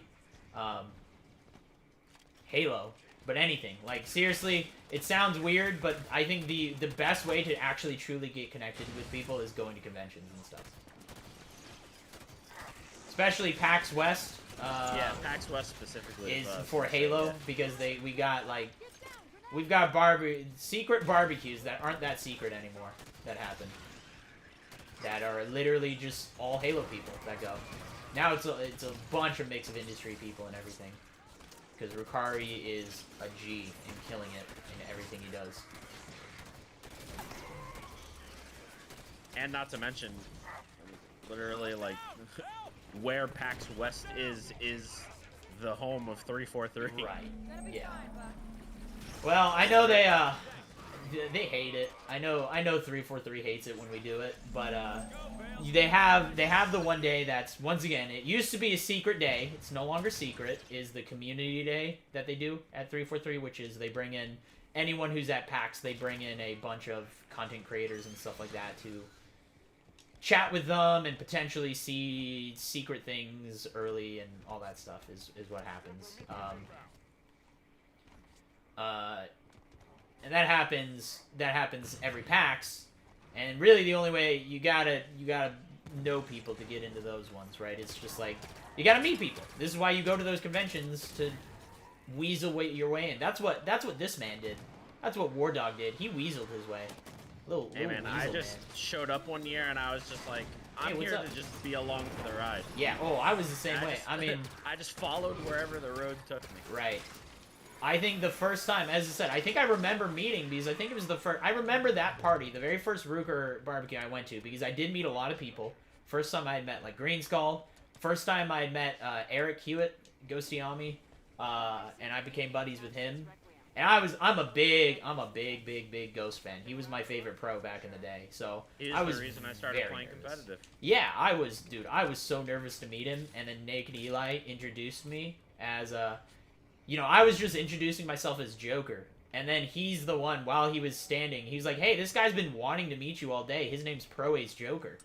And that's when Ghost was like, oh, dude, you're Pro Ace Joker? I'm a big fan of your speedruns. And that was the craziest moment to me ever. I was like, that's not how this interaction is supposed to work. So, I actually remember your reaction. Even that. I think that was the exact reaction, was that because I was introducing myself as Joker, nobody really knew who that was. But they knew Pro Ace Joker, and I think once the Naked Eli said, people were like, even Dan was like, oh, you're Pro Ace Joker. Okay, I know who you are now. Little Sentinel. Yeah, Naked Eli actually was the person who first introduced me to Ninja. Yeah. I like played against Ninja in a few tournaments. Yeah. And like he had introduced me at Halo 4 Global Champs to him, and then he was like, "Oh yeah, we've played a few times in the tournament." And I was like, "Yeah." I was like, "I've never beat you before. Maybe one day." Yeah, dude. Ninja was good. He was my favorite Reach pro, honestly. Like. Yeah, he was better than me, for sure. So, it's good to see. It's amazing to see a Halo person be as big as he is now. I mean, a lot honestly, of people who else don't. is gonna do it?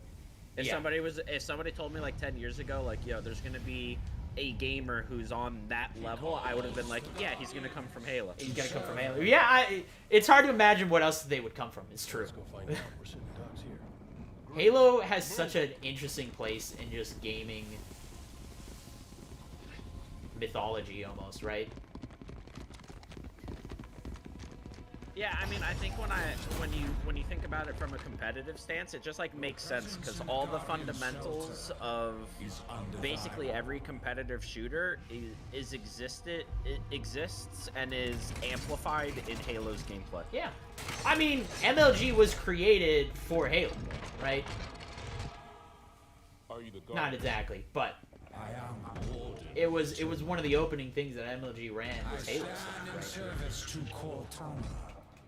I love this man. He's so great. The other humans are approved for passage. Regretfully, you are not. That sounds like a threat. Vacate his shelter now.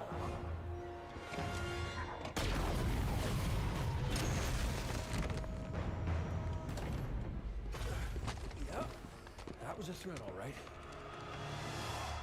Why doesn't he just keep spamming that move? It seems really good. He does. If you're speedrunning, he definitely does.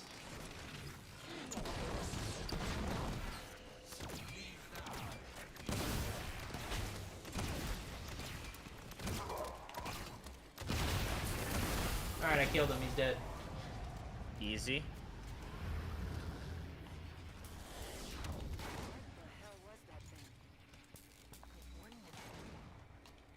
He said he served Cortana. Not anymore, he doesn't. Another quake. Bad news. Should get moving. The warden was protecting whatever lies beyond those doors. He called it the Guardian. Cortana is connected to this Guardian somehow, and that makes it the Master Chief's most likely target. We find it, we find him. Let's go. Don't do it. No! The warden said Cortana was calling them to her. She's not here.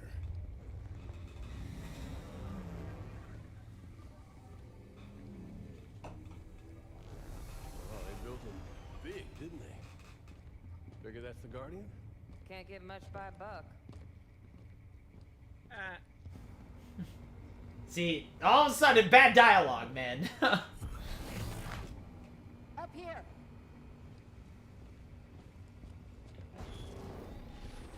Contact. This scene could have been so much better, too. Contain!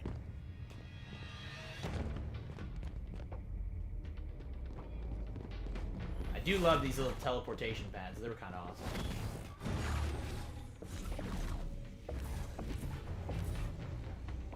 Yeah, the running joke in when I was doing the series and I did Halo 4 was how many random buttons do you press in that campaign and how many teleporters that you have no idea where they go do you just right. jump into? You're just like, it's fine. It'll work out just fine. Like, this opened right in front of me. It must be for me.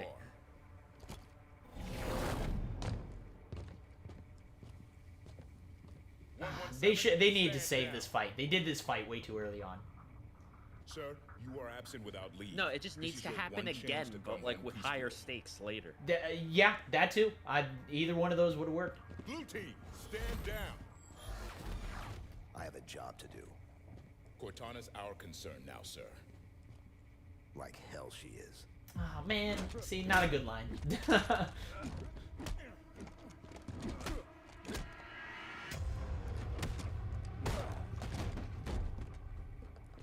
I think they also need to be a little bit more sped up for this, you know? They fight really slow compared to the opening cutscene that they have, where they're just ripping through enemies left and right. This fight seems really slow, you know?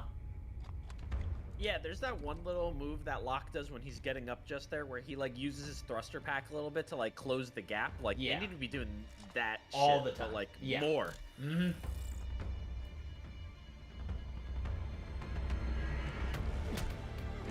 Like, there's got to be a point where like one of them has like their back turned to the other one, and the guy's gonna hit him in the back, and he like uses his thrusters to like blind him or something, or like, you know, Yeah. like spacing back a little bit.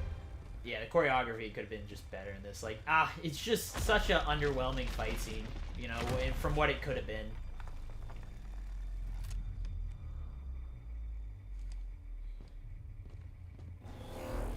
I don't mind the no word walk away though. That one was. Although I would have liked a John Wick, I'll see you later or something like that, you know. Damn it.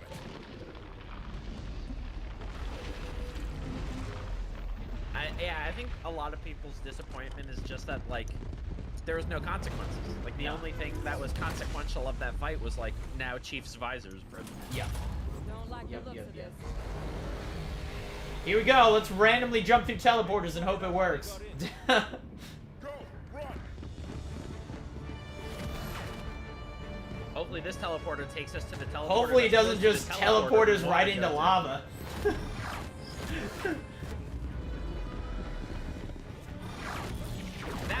That was a really cool little moment there when they're like trying to hold their balance and they're using the thruster to like keep themselves up. Again, we just need more of that just throughout the game, you know? I think Oh,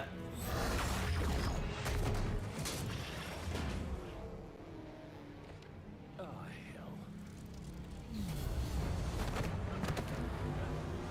I said run.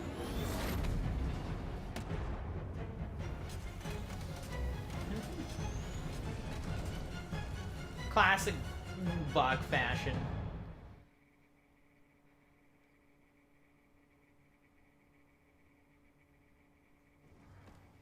Oh, I do think Halo 5 has the We're on the surface? damn. I was trying to get the despawn there. Oh, you remember hearing about the Easter egg on this that they just found? I think Duquesne. Nope. Was it Duquesne who found it? Guardian. No. There's an Easter egg that was hidden until that was found just like a few months ago. That was basically if you just right at the start of the match, if you just run back and you just hang out by this doorway for like a minute and 17 seconds, I think. We could use that. Or is it 117? Maybe it's 117 seconds.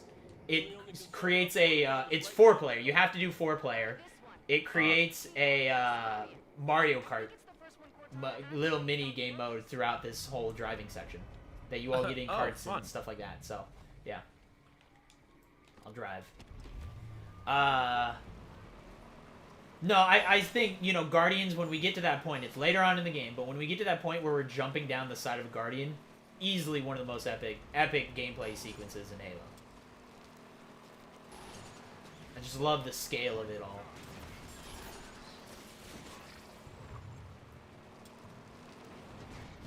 This is Governor Sloan, broadcasting on all frequencies. People, if you are still planetside, make your way to the space elevator right now. Final shuttles are departing soon, with or without you. Get him. Get him. Hey, oh no. There we go.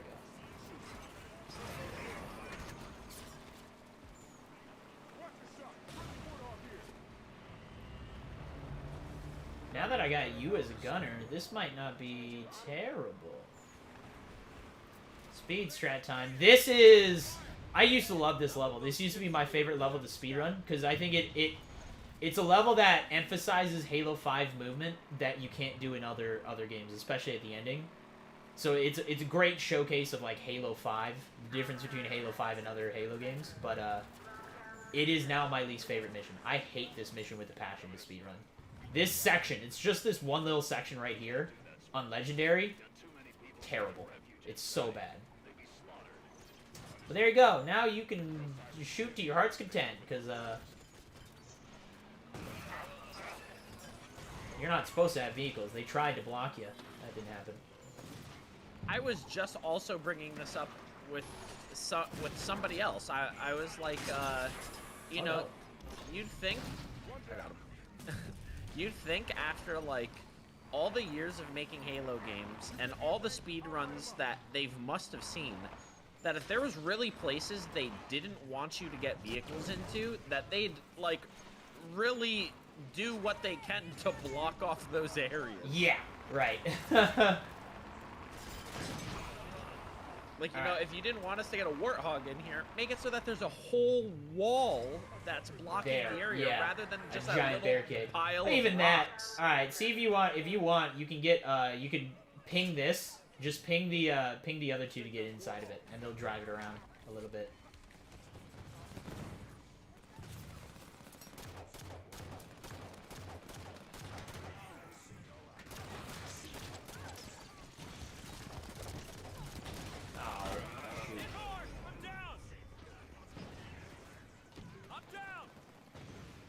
Hold on, I just got him out of the vehicle because I need someone to come get me real quick. Let's see how quickly they do it. System's dark. Not as quickly as me. Woo. You could have gone faster if you optimize your movement. Yeah, you're right. It was bad use of Thirst Pack. Alright, but yeah, just ping the Warthog and have them get in that. We'll clear out the other enemies because oh, they're just doing it themselves. Now that thing is super useful for the next section. We can actually get that into the next area. So.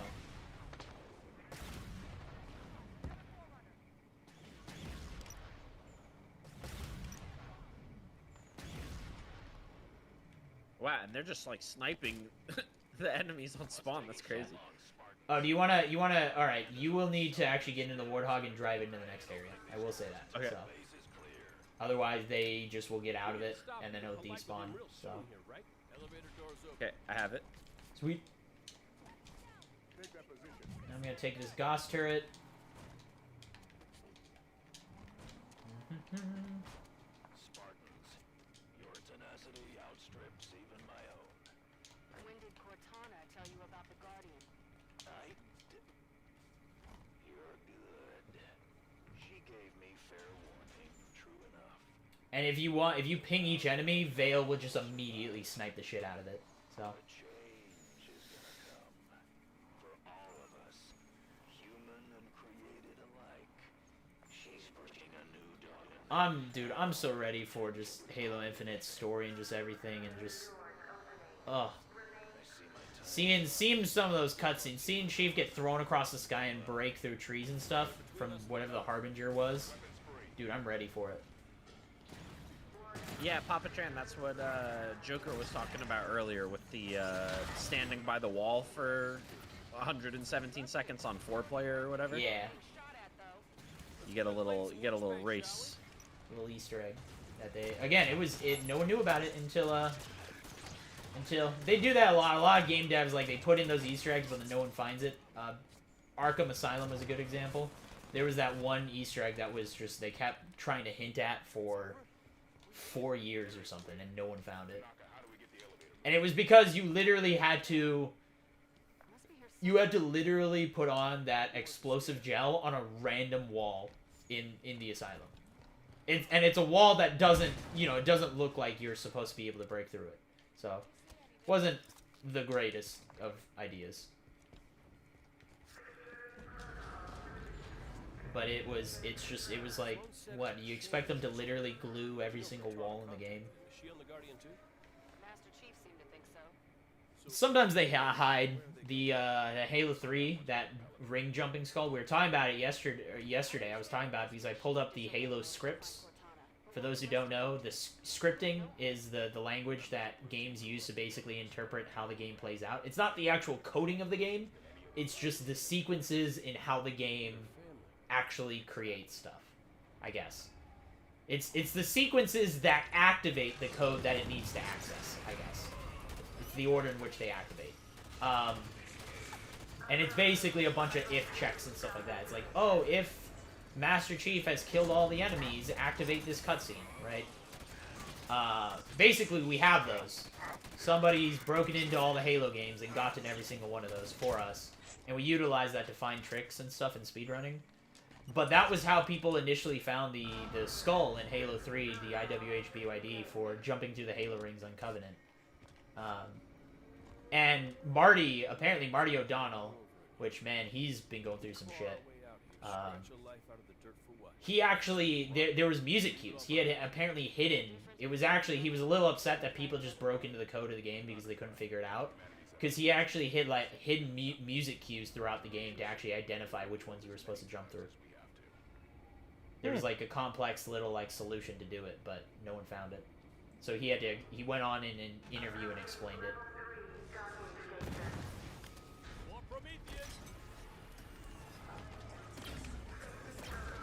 I imagine you guys probably skipped this whole section in speedrunning, right? No.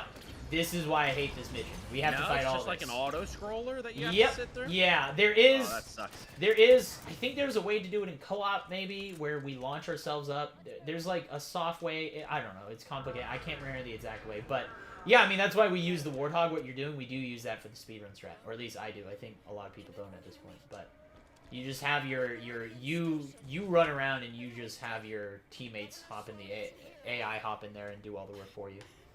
So.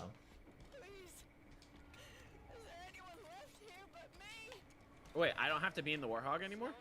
You don't have to be if you don't want. I mean, I've been jumping around shooting. But yeah, you can just ping that for Tanaka and Tanaka, get in do there. it. Yeah, you just had to get it into the area, and then after that, you can ping over here, and they'll start shooting at things. Where is that knight? What? And now they're dead. So am I. Yeah, I got you. Hold on. No, maybe I got you. That was crazy. I think one spawned like right behind me and backsmacked me. Yeah, there's 3 that spawn on each side of the map. Did you die already? Oh no, did he? Wait. Did you bleed out? I think so. Alright. Make sure you, when you do go down, if you press B, you slow your bleed out timer. Like, request assistance or whatever. So. Oh yeah, I did do that.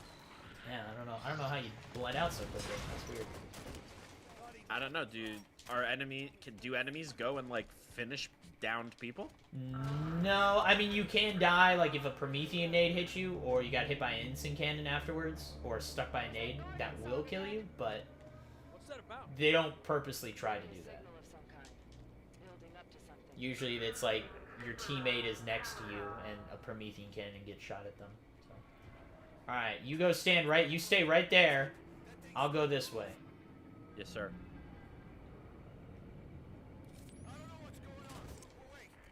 Ow.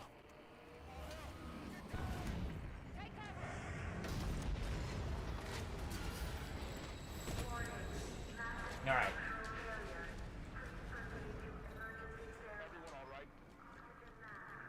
So this is where, like, for me, this is my favorite area, because this is where all the speedrun tech comes out. It's like we climb all the way up here, and you can just run through. Damn, I just found like a sick jump up, and I was like, man, I'm going real fast, and then you're already up.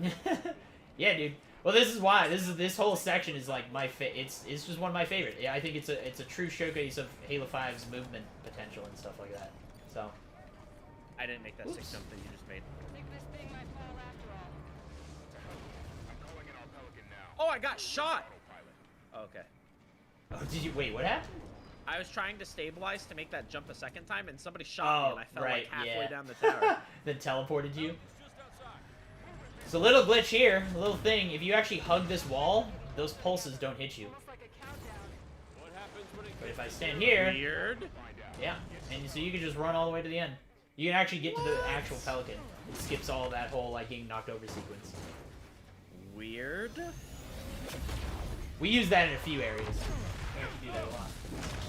There goes the those weapons. are the little tricks. Those are the little tricks that I like to learn. Yeah, well, just little time savers that you don't have to deal with weird things. But you can do it on pretty much all those. St. Helios, the one that they had in that gameplay trailer way back when. You could skip all those too.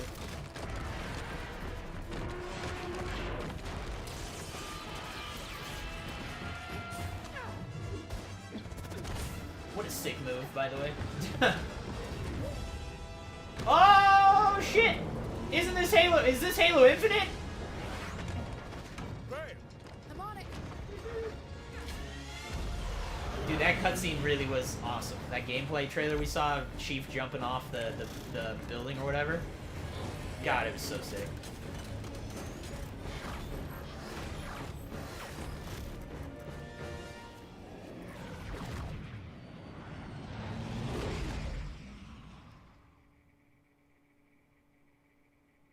See, they just need to extend that a little bit, you know? Make it longer, have them dodging more debris, things like that. There have been 5 more events following Meridian. It's 11 colonies. I need a means to stop this now. The Warden confirmed Dr. Halsey's theory. Cortana is activating the Guardians. But not this one. Not yet. It's an ion. A pre-Covenant religious site on San Helios. It's a guardian on the elite homeworld? If we can get a team on the ground, we can access that guardian. San Helios is off limits.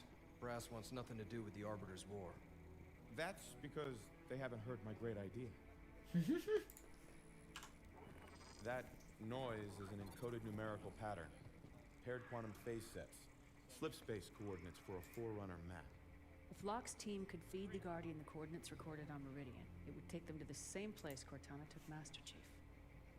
Tom, we can stop this. But it means going to San Helios. Yeah, I know. I'll make arrangements.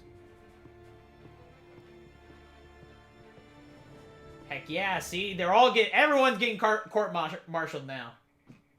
Everybody. It's powers and number. They can't court-martial us all.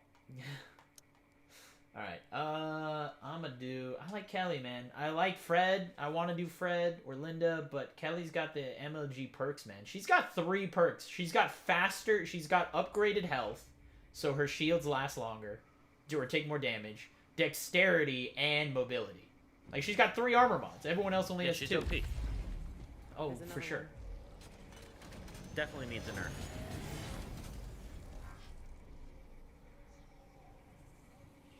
What's Cortana up to, Chief?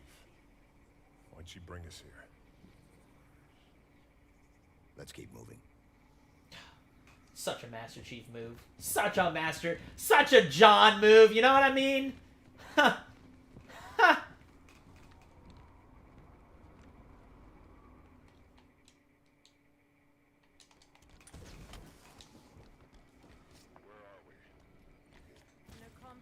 Where are you going?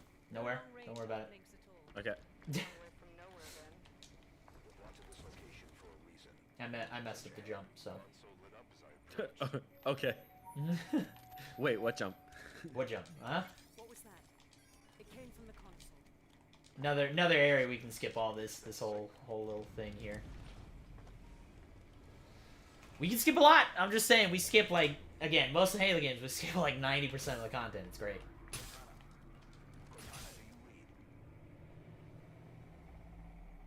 You don't read.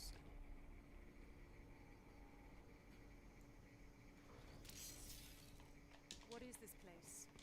Forerunner planet. Beyond that, who knows? Wherever we are, Cortana brought us here. Thanks, Linda. We couldn't tell that. Back on Meridian, there was a lot of destruction. There were civilians. I know. She may not have known what would happen. And if she did? We'll learn what's going on once we find her. This place is incredible. Gives me the creeps. Fire readings are unlike anything we've previously recorded. There's a formalness and precision to it all. It seems artificial, but still organic. Halsey would have already started taking samples. She'd have probably figured out the exact coordinates of this planet by now. And she already has. Activated that large structure. Given the signal we heard, you think she's over there? Possible. We get the singing grunt. Sounds like an elite. What the hell are the Covenant doing here? Ready up, blue team.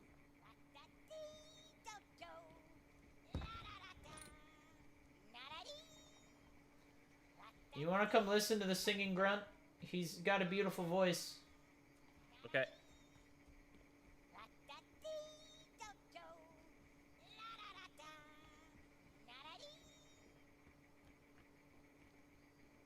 Oh, is he done singing already? That's a shame.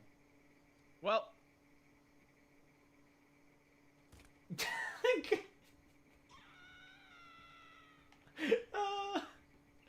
I forgot that he has an actual interaction where you just straight up kick him. Yeah, it's a punt interaction. Yeah. Oh, shit. I never worked with an AI before. Not like you did with So Cortana, good. at least. What's it like? The voice in your head all of the time? It's unique. Care to elaborate? No. See, that's when you're like, alright. I mean, yeah, that's very much the Master Chief move, but also, come on, that's just lazy writing. You want to explain a little bit more of the story? Oh. No. Just no. Yo, yeah, you just straight up got murdered there. What are the Covenant I caught a plasma grenade. They seem Yeah. confused. I don't think they've been here long. I literally thrusted right into it. I think I gotta wait a few seconds. Yeah, I have 15 seconds. Okay. More hostiles. Ready up. Is that Master Chief talking from the dead? Yeah, He just man. got blown up by a plasma grenade. He did. Yeah, I'm gonna wait on that. Now he's back. Crazy. Where's that sniper? Hey, buddy. Ow! Thanks. Here's a sniper of my own.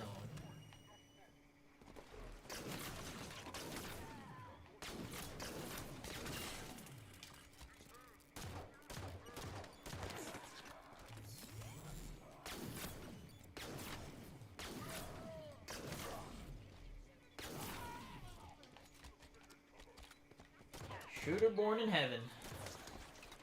That's the worst Tarkov objective. You ever play Tarkov? I did. I played it for about 2 weeks, and then I was like, you know what? This is not for me. It's not for a lot of people. I love that game. Carbines if you want them. I don't know if you want them, but yeah, dude, I freaking love Tarkov. It's exactly my kind of game. Just hardcore punishing beyond measure. Just brutal. Not too, not a little more slower paced at times. It's all good. I love it. I mean, that game is designed for the 1% of the 10% of hardcore gamers that are just masochists. They like everything to be ripped away from them every time.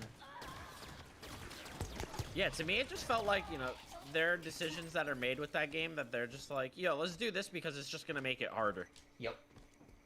Yeah, they've done a lot of things recently that helped it a little bit. Like they added this thing called scav reputation. So the scav, the AI characters you get to play as or whatever. Yeah. They made it so that if you play as another scav player, if you kill other players or other scavs, you lose reputation, which actually hurts your like cooldown timer for new ones. Hurts what kind of loot you'll get. You'll get worse items spawning with them, things like that. So they made it. Wait, so more it was never intended for you to like be a scav and also kill other scavs? Yeah. Well, I mean, it was initially, but I think they decided they wanted to try and get a few newer players into the game, and that was just too brutal. Especially if you're late to the game, right? Like, that is very much a game that, right at the start, it's not terrible. But once everyone has, like, all the best gear in the game and everything, you just don't stand a chance. And playing as another scav, a lot of players had a hard time knowing the difference, right? Like, they couldn't tell the difference between another player and a, Yep, that was me, for sure. Yeah. And I guess it was. It was just a way to punish players who were, like, trying to play nice. Right, there's two. Oh my god, where did that nade come from? It was a way to punish players for being the jerks of the game, I guess. Right. Let's go. Like there were some players who tried to play nice, where when you play as a scav, if you don't kill other scavs, the AI don't turn against you, right? Right. So they made that as an option of like there were some players who just killed everything in sight. They didn't care. They just shot first, ask questions later. And that was really annoying for the people who were like, hey, I'm trying to play it, and I'm trying to look around, and I'm not getting the enemies to turn against me. So why am I getting punished that I don't want the enemies to turn against me, but anytime I try and do anything, I just get my head blown off because there's the guy who just doesn't give a shit. So they just tried to make it a little bit more punishing for players to be meaner about it, I guess. So, because... yeah, that was kind of the option, and they didn't. They wanted it to be an actual choice if you want to go in guns a-blazing or go a little slower and just play nice. But the way that the game was designed, it really didn't give you a choice. It was basically kill everything in sight, otherwise you'll get shot in the head instead. So.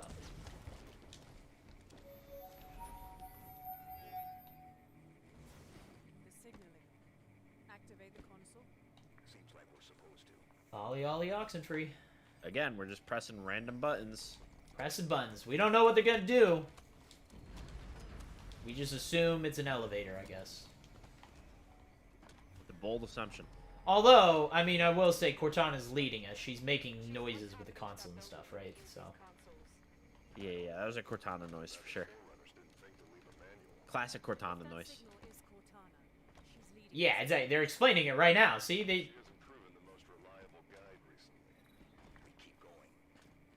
Literally, they just said what we were talking about. It's like, how do you know how to work these consoles? Like, I don't know. You know, it's like sad the Foreigners didn't leave a manual. They're like, oh no, Cortana's doing it. We're the reclaimers. We just know how to do it. Just do it. But they said it's like, oh, Cortana's leading us. That's why. It's another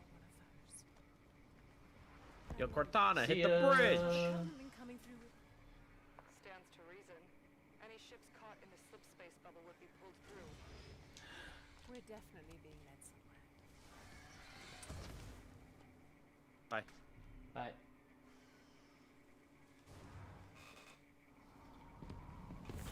Come on, hey, there I am. You just jetpacked to back up. Caught your weapons midair. Chief. Oh, my camera's frozen. Oh, did your camera freeze? Nice. Yeah, I don't know why. Or when. Or how. What camera do you use? A C920. It's towards the end of its life. I need to get a new one. Yeah. I recently got the Elgato face cam. That's a big problem with it, is it freezes all the time.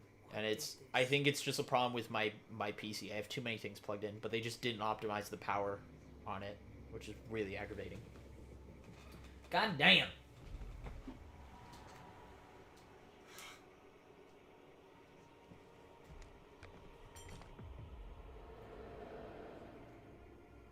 Once again, horror game all of a sudden.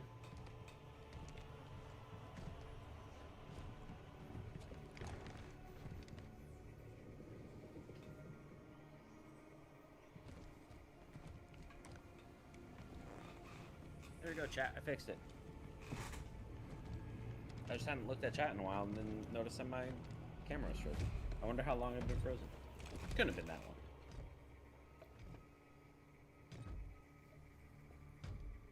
Identify yourself.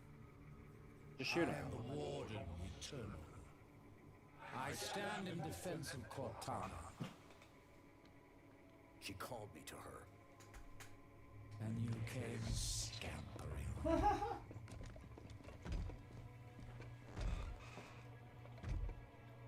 She knows your forgotten name. Who you were before you were 117.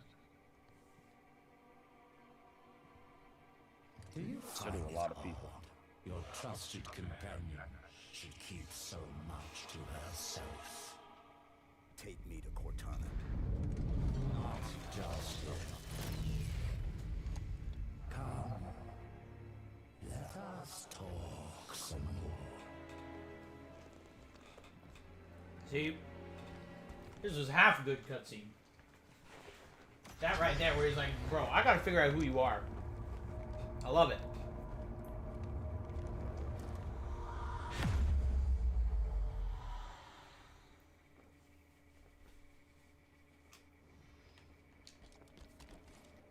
You answered her call. Why? What do you intend when you reach her? Shall I begin? When you see her, you intend. Oh god, that dialogue line, horrible.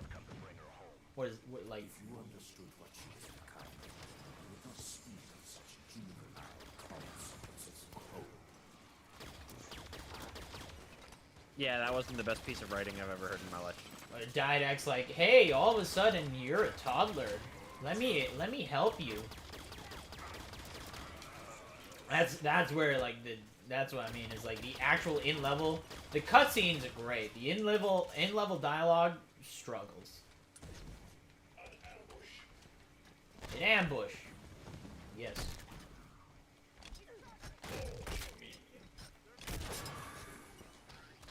All clear. Light rifle. Your trust in one another is an innocent folly, but one which darkens her true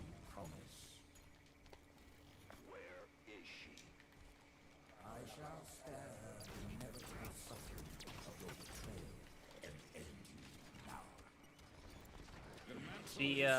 The addition of like the breakable walls revealing different paths in the level was really cool. Love it. Oh yeah, I thought it was great. It was great. Oh no.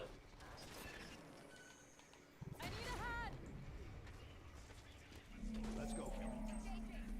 Thanks, I'm good. We should keep moving.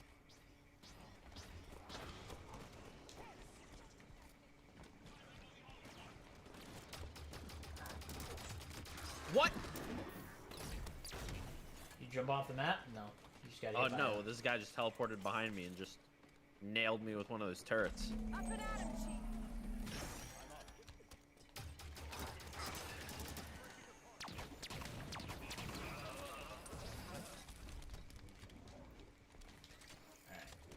Let's see if I can get a check one really quick here. Yo, Doinker, what's up, man? Yeah, happy early Halloween.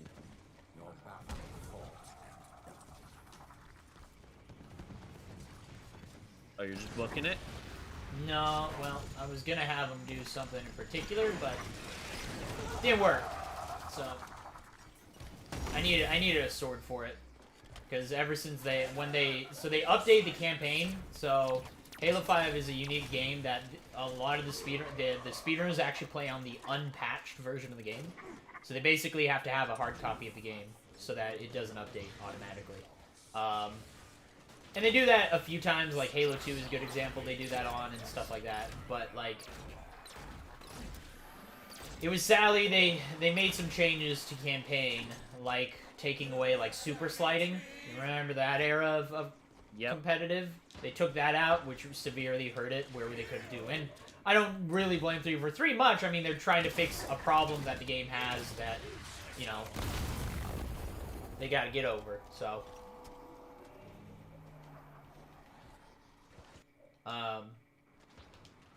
But yeah, so one of the things they did is they actually added a move. What the initial build of the game, the Warden had a move that he wasn't using. Bless me. Interesting. Yeah, for whatever reason, he just wasn't doing his like fourth attack. So they added it back in and changed how he actually interacts with people. So certain things, like we use him to actually launch us across the map and stuff. That is actually harder to do because it's just like a little bit more unpredictable now. Yeah, it's just harder to get good RNG. It's just more unlikely to happen. So hope they keep fun glitches. I mean, they try and they really do. Like when it comes to fun glitches and stuff, most of the time 343 really does try to leave them in the game. They like fun glitches as much as we do. It's the problem is they're also trying to create an esports game, a game that people literally have they're living off of and have money off of. And when you have something like that, you can't have glitches that create an unfair or just isn't good for a balanced system, right? Like everyone is joking about the crazy melee that they got, right? The full auto melee that you basically have in Infinite. As fun as that is, it's something that's definitely going to get removed because it defeats the purpose of balancing melee and stuff like that. It completely gets rid of it. Just creates an overpowered attack stream. So they have to. It's the only way to make the game more fair. So, but sword flying is the same thing. They can't have sword flying. They could have sword flying in campaign. That was the same thing with Halo 2. They didn't care about sword flying being in campaign. It was the problem that people were doing in a multiplayer. It was being abused in a multiplayer setting, and they can't have that happen. So. Rampancy I've found means AIs can be immortal. That kind of lifespan allows for long-term planning, just like the Forerunners were capable of. AIs can assume the Forerunner's mantle of responsibility. I hope they don't have any fun combos with sword flying in Infinite. I'm gonna be real. Hunger, illness. The Warden believes some will I like button combos, but he's afraid you're one of I just wish that like we could embrace them enough so that like they were intended. Right, and that's the problem, right? It's the fact that they're not intended. It won't be like that, John.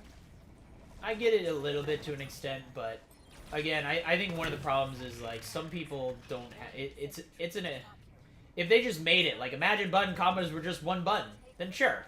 But I think a lot of it has to do with it's an accessibility thing more than anything, right? So.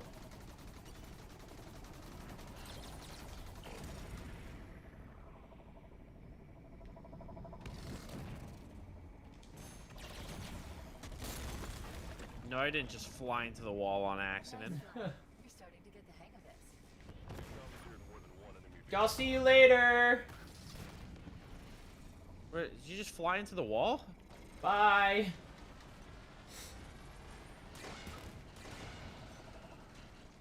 Here, I'll peek out for you. I just left that room. There was a lot of turrets. Yep.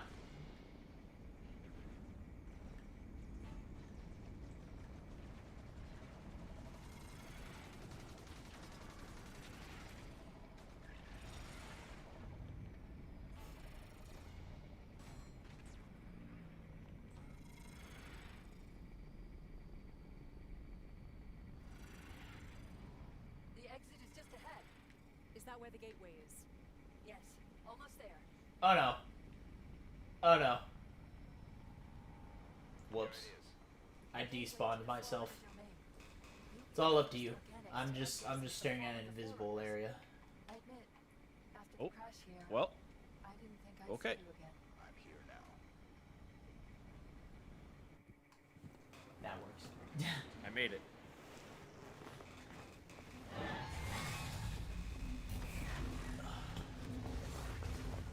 Oh, you wanna? Yeah. Oh yeah. When we get to Guardians, man, I'm gonna show you crazy. Oh, what is that? All for one. I got an achievement. Every co-op mission on heroic. I guess I had never done that mission on heroic.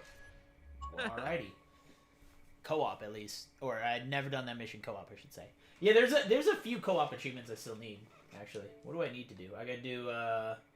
Oh, we had to assassinate 2 elites on blue team. Team up on unconfirmed, kill 30 enemies. We actually almost did that. I just realized. We didn't... On unconfirmed. We didn't do that because you were in the tank and then you just had an AI with you the whole time. Okay. Swords of Sanghelius with both mantises? Okay. And then 2 wardens. Simultaneously. Oh, we could do that one. I got a glitch for That was us. 6 years ago. What's your point? You recommended assassinating him. After we killed millions of our people, So why didn't you? things changed. Look who it is. is engaged in combat. We will escort you to him. Locke. Planet's deep in civil war. If this all goes sideways... I understand, sir. It's not my first mission that doesn't exist. Luck, smart. I like how the elites are like complete opposite thinking in their civil war. It's like, you know, like in our wars, we like try to protect our leaders, and like for them, it's like, you know, oh no, the arbiter's like kicking some ass right now, so like I'm here. I mean, here that's as your how escort, we used to be, kicking ass. right? I mean, it used to be an honor thing of like, captain goes down the ship, almost mentality of our old, you know, ancient wars, right? Is that the king or whatever would lead everyone into battle. Yeah, but then it kind of evolved to like, you know, the battle's going on, and the king is kind of like on a horse, like on the hill overlooking the battle, and then like, you know, the king is in a fortress, and then. Yeah, because they realize, shit, I'm rich, I don't want to die. Exactly.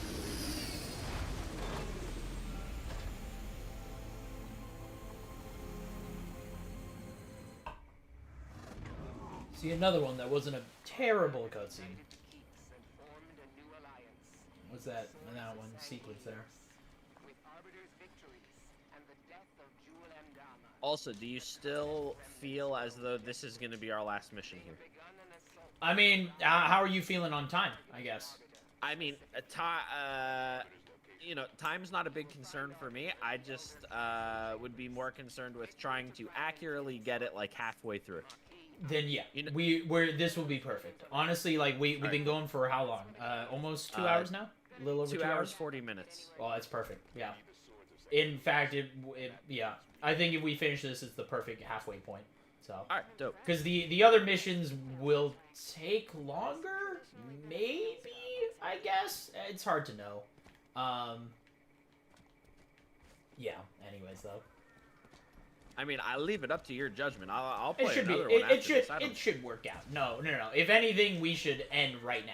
But like, I say we finish this mission. So. All right, cool. Yeah. I'm Yeah. down. If anything, I'm thinking I we remember might liking this be mission ending too, late. so. Yeah. This is a good mission. This was the mission that anyone who got early access. I was not one of those people. But, you know, some people got the game like a week early, and they were allowed to stream it. Mr. Monopoly was one of those people. This was one of the missions they were allowed to show off, was this one, and then Blue Team. The second mission that we did. So. Yeah, I also was not one of those people that got early access. Pray for Halo Infinite, right? I don't think they'll be doing something like that with Halo Infinite.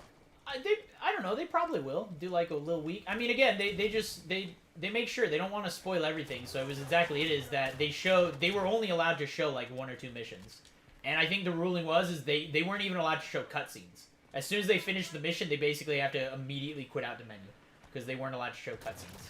So.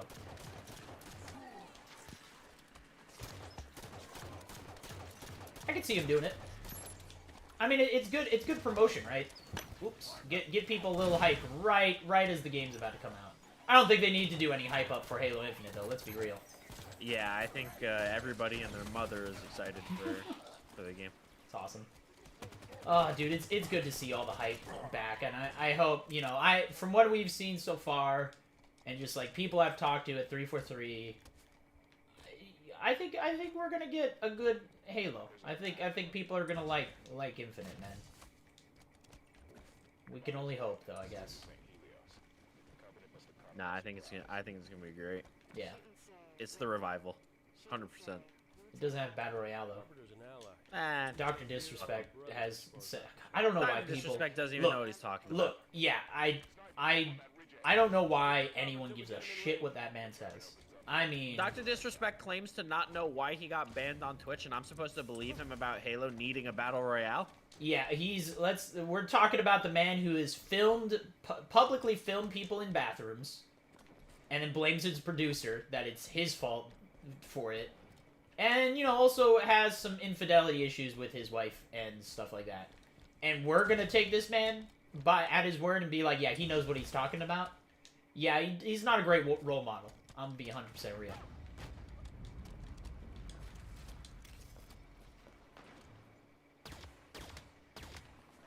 It's just like with the territory of, like, you know, what we were talking about before, like, you know, there's something about Halo. It's like everybody, no matter how much experience they actually have with Halo as a franchise, they just remember, like, Halo being their thing and like how big of a Halo fan they are, and, like, you know.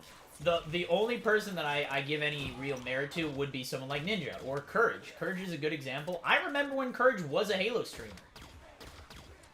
He was back when I don't remember that. He was a Halo streamer back when I started streaming. So, yeah, I mean, he started as Halo, so I actually have a little respect for what his opinion is on it.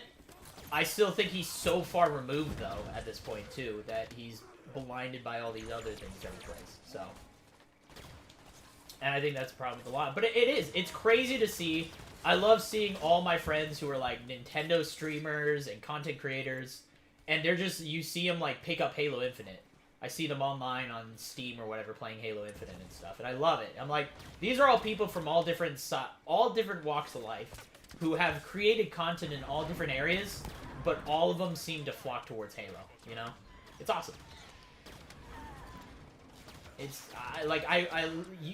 you can't really name another game that has that kind of effect on people, you know? It's the revival. Well, I just slid into a plasma grenade. Don't worry, Tanaka's got you. Hurry up! They have to typically walk around the entire map before they get to you, so.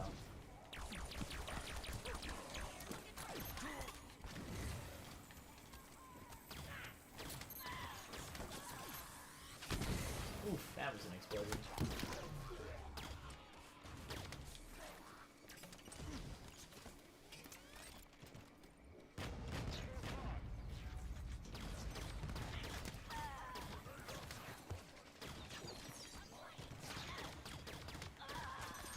Woo! Really? That was all the ammo I had? Crazy.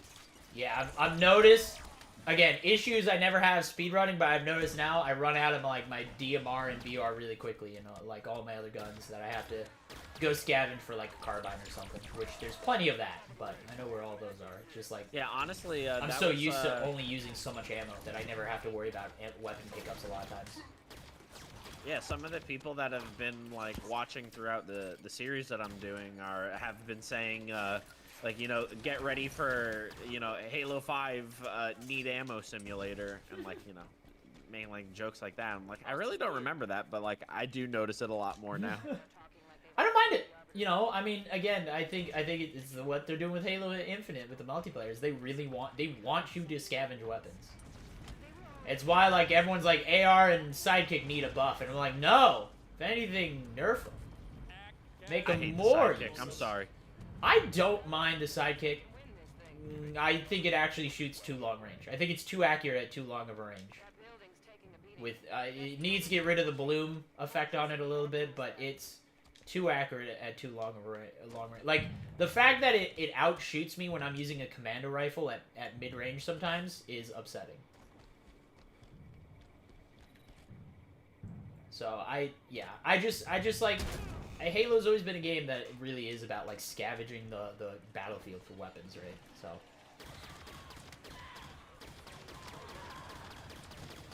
the swords of Saint-Helios. I feel oh shoot. I feel a little bad because I'm kind of running around and picking up all the weapons and stuff. I should let you like do some exploring and find some stuff. What? I'm doing exploring. I'm running around. Yeah. True. I've already like found like, areas of maps that yeah, I've already found areas of maps that I've never even seen before. Spirit inbound.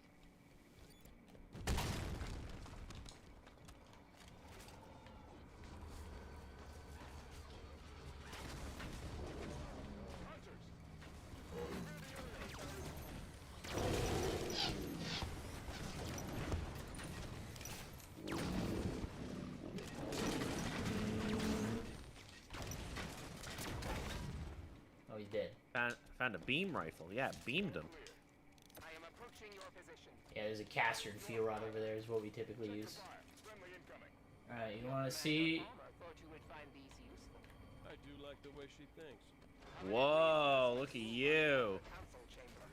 Oh, that doesn't look normal. Oh, it teleported me out. Wait, did it teleport? Where are you? Oh, okay, hold on. Revert checkpoint really quick. Do a quick revert. I guess it deleted. It teleported me because it read me as not in the area. It just deleted my mantis. My bad. I'll slow it down. I'll wait. I'll be patient. That was weird.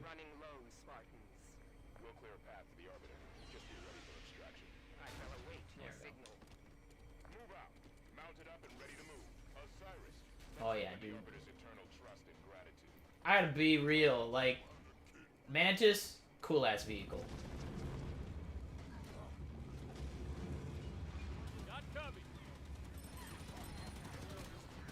Do I think Infinite is going to make news like Halo 2 did? I don't know what you mean by that. I think it already has.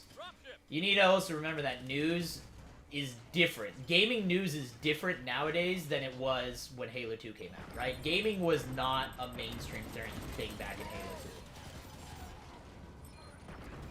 Gaming is now just part of our zeitgeist as just like standard things that people do. When before it was not at all. You could ping the Wraith, by the way. Have Vale get inside of it. There we go. Going for the Wraith.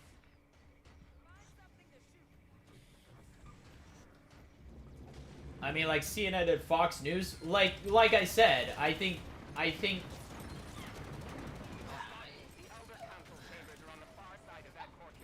maybe, I don't know, I can't tell you because again, it like the last thing that made, I guess, CNN news was, you know, typically it's things about streamers now. And Fortnite, I guess, did a little bit. But like I said, it's different, right? Like CNN and shit don't give a shit about gaming anymore. They didn't even before, but it now looped around where like they don't talk about it because everyone knows what gaming is by this point. So they're just like, it's not worth talking about. People get it. So news was different. That's all. Couldn't tell you. This is a sick area. I realize I don't think I've ever actually... I don't think I've ever actually really... Oh, dude, look at Vale coming in with that Wraith. I don't think I've ever actually fought my way through this area. Even on my casual playthrough, I think I just drove through it. Never actually played this area before. Pretty much.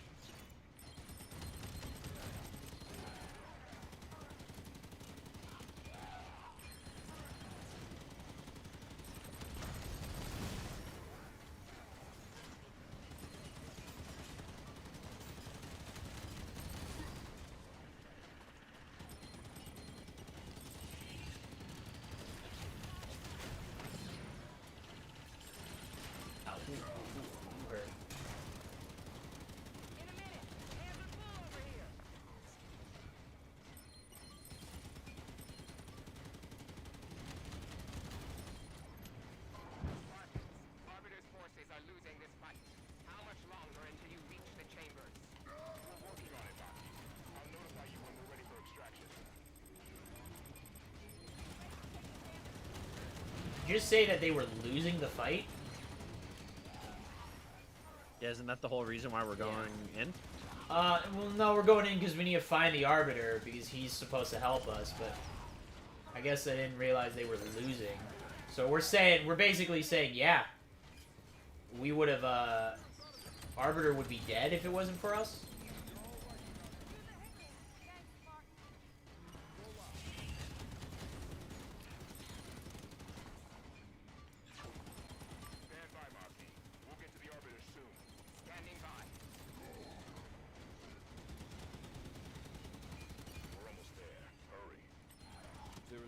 Sort of saying Helio's left. It's the Arbiter. The Arbiter's troops are holding up inside the council chamber. Get in there, now! Insertion pods incoming. Push through, Osiris. Insertion pods.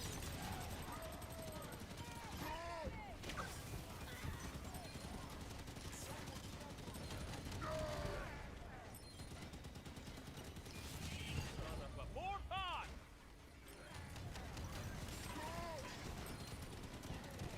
That was a weirdly edited line. Feel like an old man in this game? What do you mean? Dude, Arbiter's epic in this game. His armor's sick.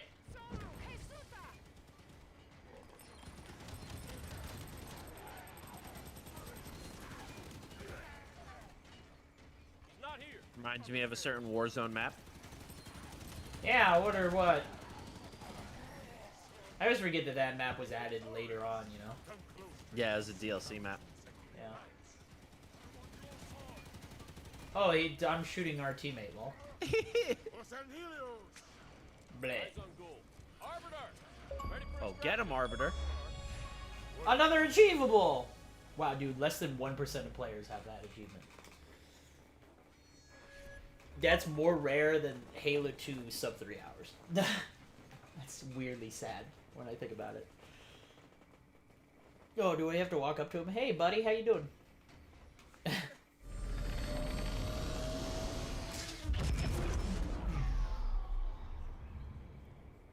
No, we don't get it for a little while. Eventually, we'll get the flying backwards Phantom.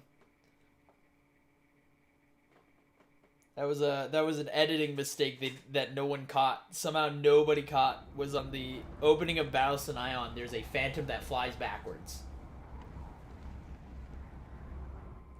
and somehow no one caught it, and it's in the full release.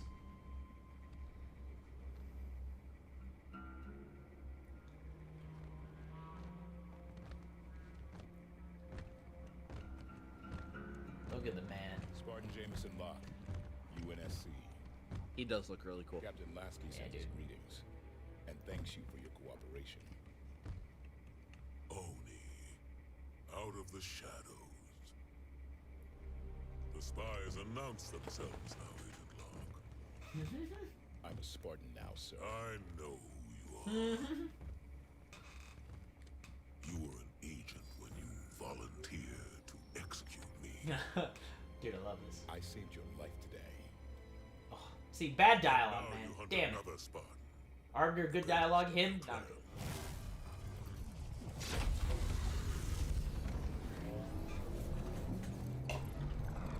Let him hunt. He'll never find us. It's Cortana. She touched every networked device in the camp. She knows the Guardian is here. Locke, that thing's our last shot. You have the firepower to get us in there. Sunayan is the Covenant's final stronghold on Sanghelios. We will move only when victory is assured.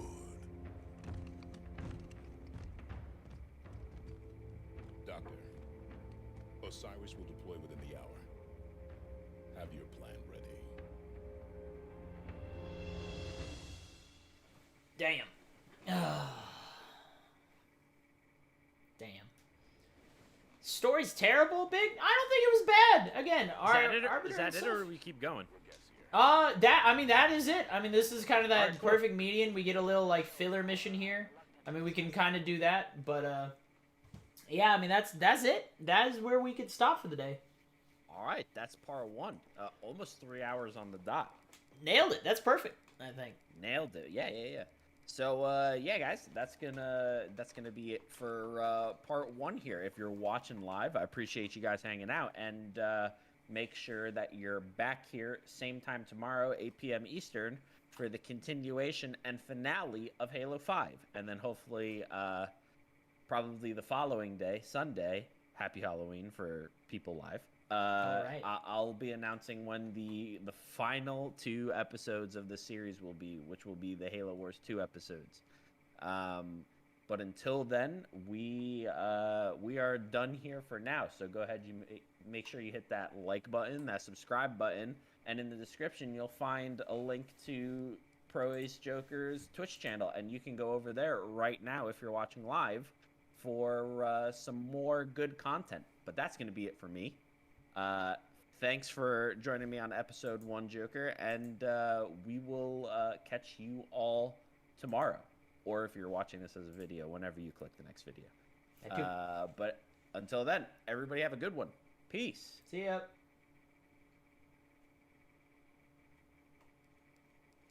All right, dude, we are out. Hell yeah. That was a lot of fun. It's good. That was fun. I'm realizing that, like, the campaigns, like, I expect to have fun when I play them through the series. Right. But, like, I always have a little bit more fun than I think I'm going to for some reason when I play the campaigns. Like, yeah. I think, like, Reach was, like, I knew I was going to have fun playing it, but I was like, wow, I really had a blast playing Reach's campaign again. Yeah. Dude, they're all good. They're all really fun games. They really are. Like, as much as people have all the gripes and stuff that they do, I think people forget just actually playing it, right? They're just remembering the key parts that they focused on that are bad, but they forget how fun they are just to play through. It's easy to see why people like me love to just play through these games every single day, you know? Yeah. I'm hoping that the Halo Infinite campaign, like, is, you know, on that level of addicting where I could possibly be like, yeah, maybe this is gonna be the speedrun game I've been looking for. We'll talk about it tomorrow, because I mean we can go into more Halo Infinite and what I think like speedrun stuff will come from that. Talk a little bit more, because I think there's a lot of potential. If you like slight open world games, like you said, you love Prototype. I think Halo Infinite is going to be perfect for you. Yeah, like things like Prototype, and what was that game that was just like Prototype with like the dude who had the electricity powers as PlayStation Infamous? exclusive? Infamous. Yeah. Infamous. Yeah, yeah. Those Yeah, games are really fun. Yeah, and I think Halo Infinite will be, as I said, I talked a little bit about like 100% runs and stuff. The routing for the game is gonna be very brutal. Like it's gonna take us a long time to get the fastest route, because I mean, again, tricks, glitches aside, it's just gonna be a massive undertaking. So it's gonna take a long time. But if you stick around for it, I think it'll be a really really cool run. So. Yeah, I'm hoping. I'm excited to see what people find and stuff. Yep. Maybe it'll become like isn't Breath of the Wild literally like an 8-minute run now or something like that? Yeah, that's my biggest concern with Halo Infinite that I didn't. Someone's really gonna overly break it. There's a potential for it to be like a 10-minute run, which I'll be honest, I wouldn't enjoy. I like the hour-and-a-half run. It's like the perfect amount of time to beat a game for me. So. I mean, I'd be okay if we had one that did, but if we did that, I wouldn't run that category. I'd probably do closer to like 100% runs. That way I'm forced to play the game for longer.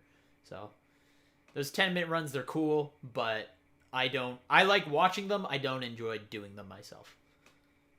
Yeah. I mean, there's a possibility, depending on like how the gameplay structure works for campaign, like, we know that there's going to be like kind of named enemy mini bosses. So like there's going to be a possibility of like, maybe there's like an all bosses run or something that's like quicker than the 100% or right.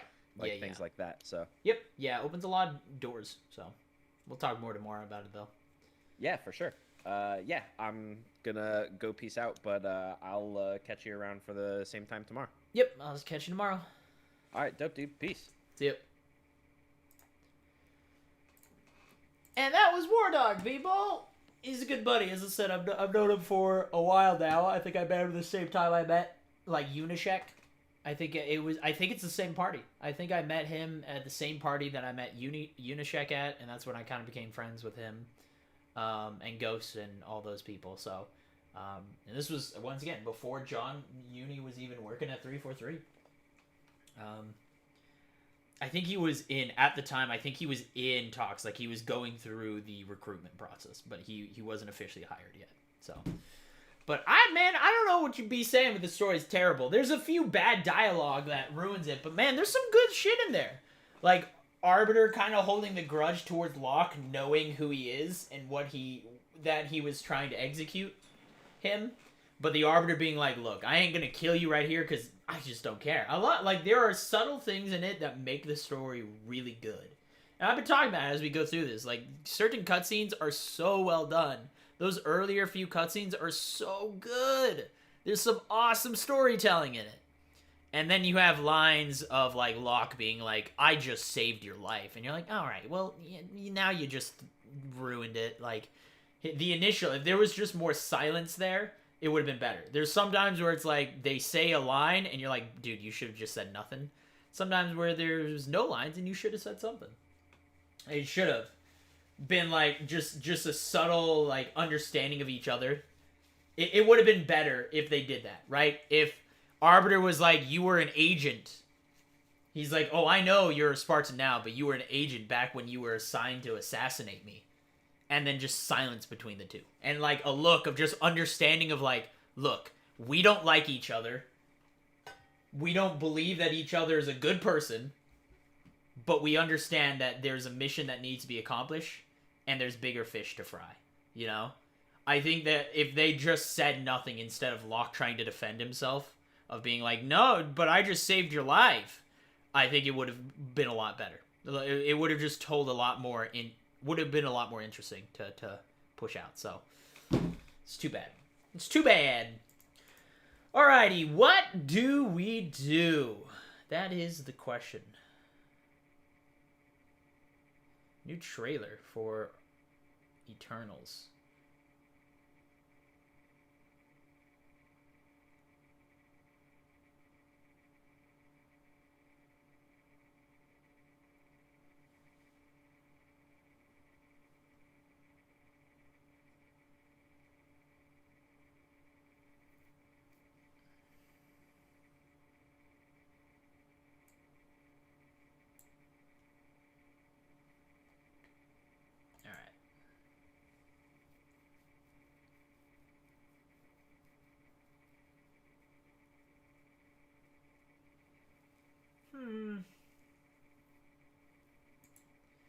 Oh, I meant to check.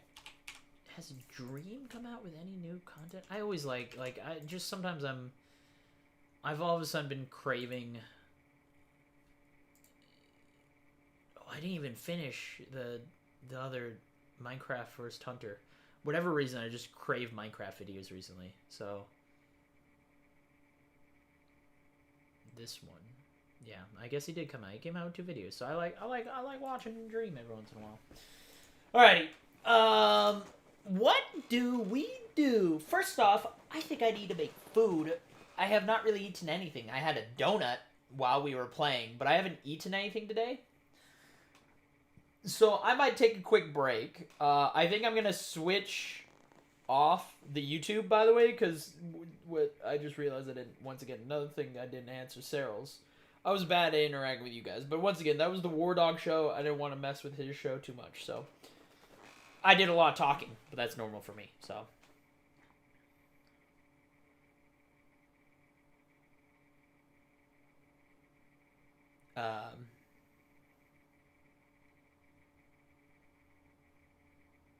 But I will be back. I think I might cut stream for just a few minutes as I go make food and stuff. It's going to be a longer break. Normally, I usually try and rush food, but I think I'm going to actually make something.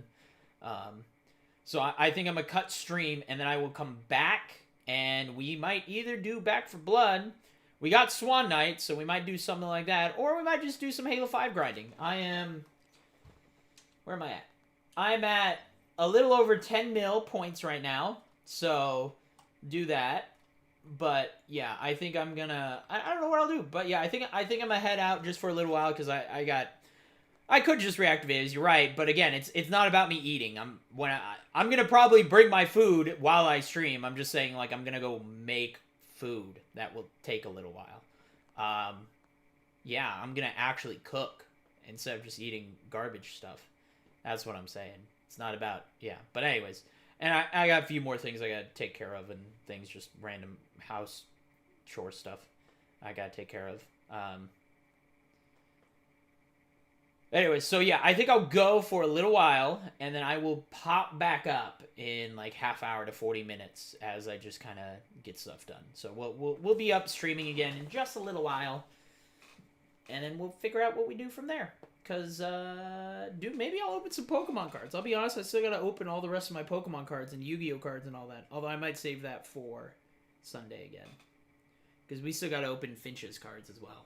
But he's not here. But anyways,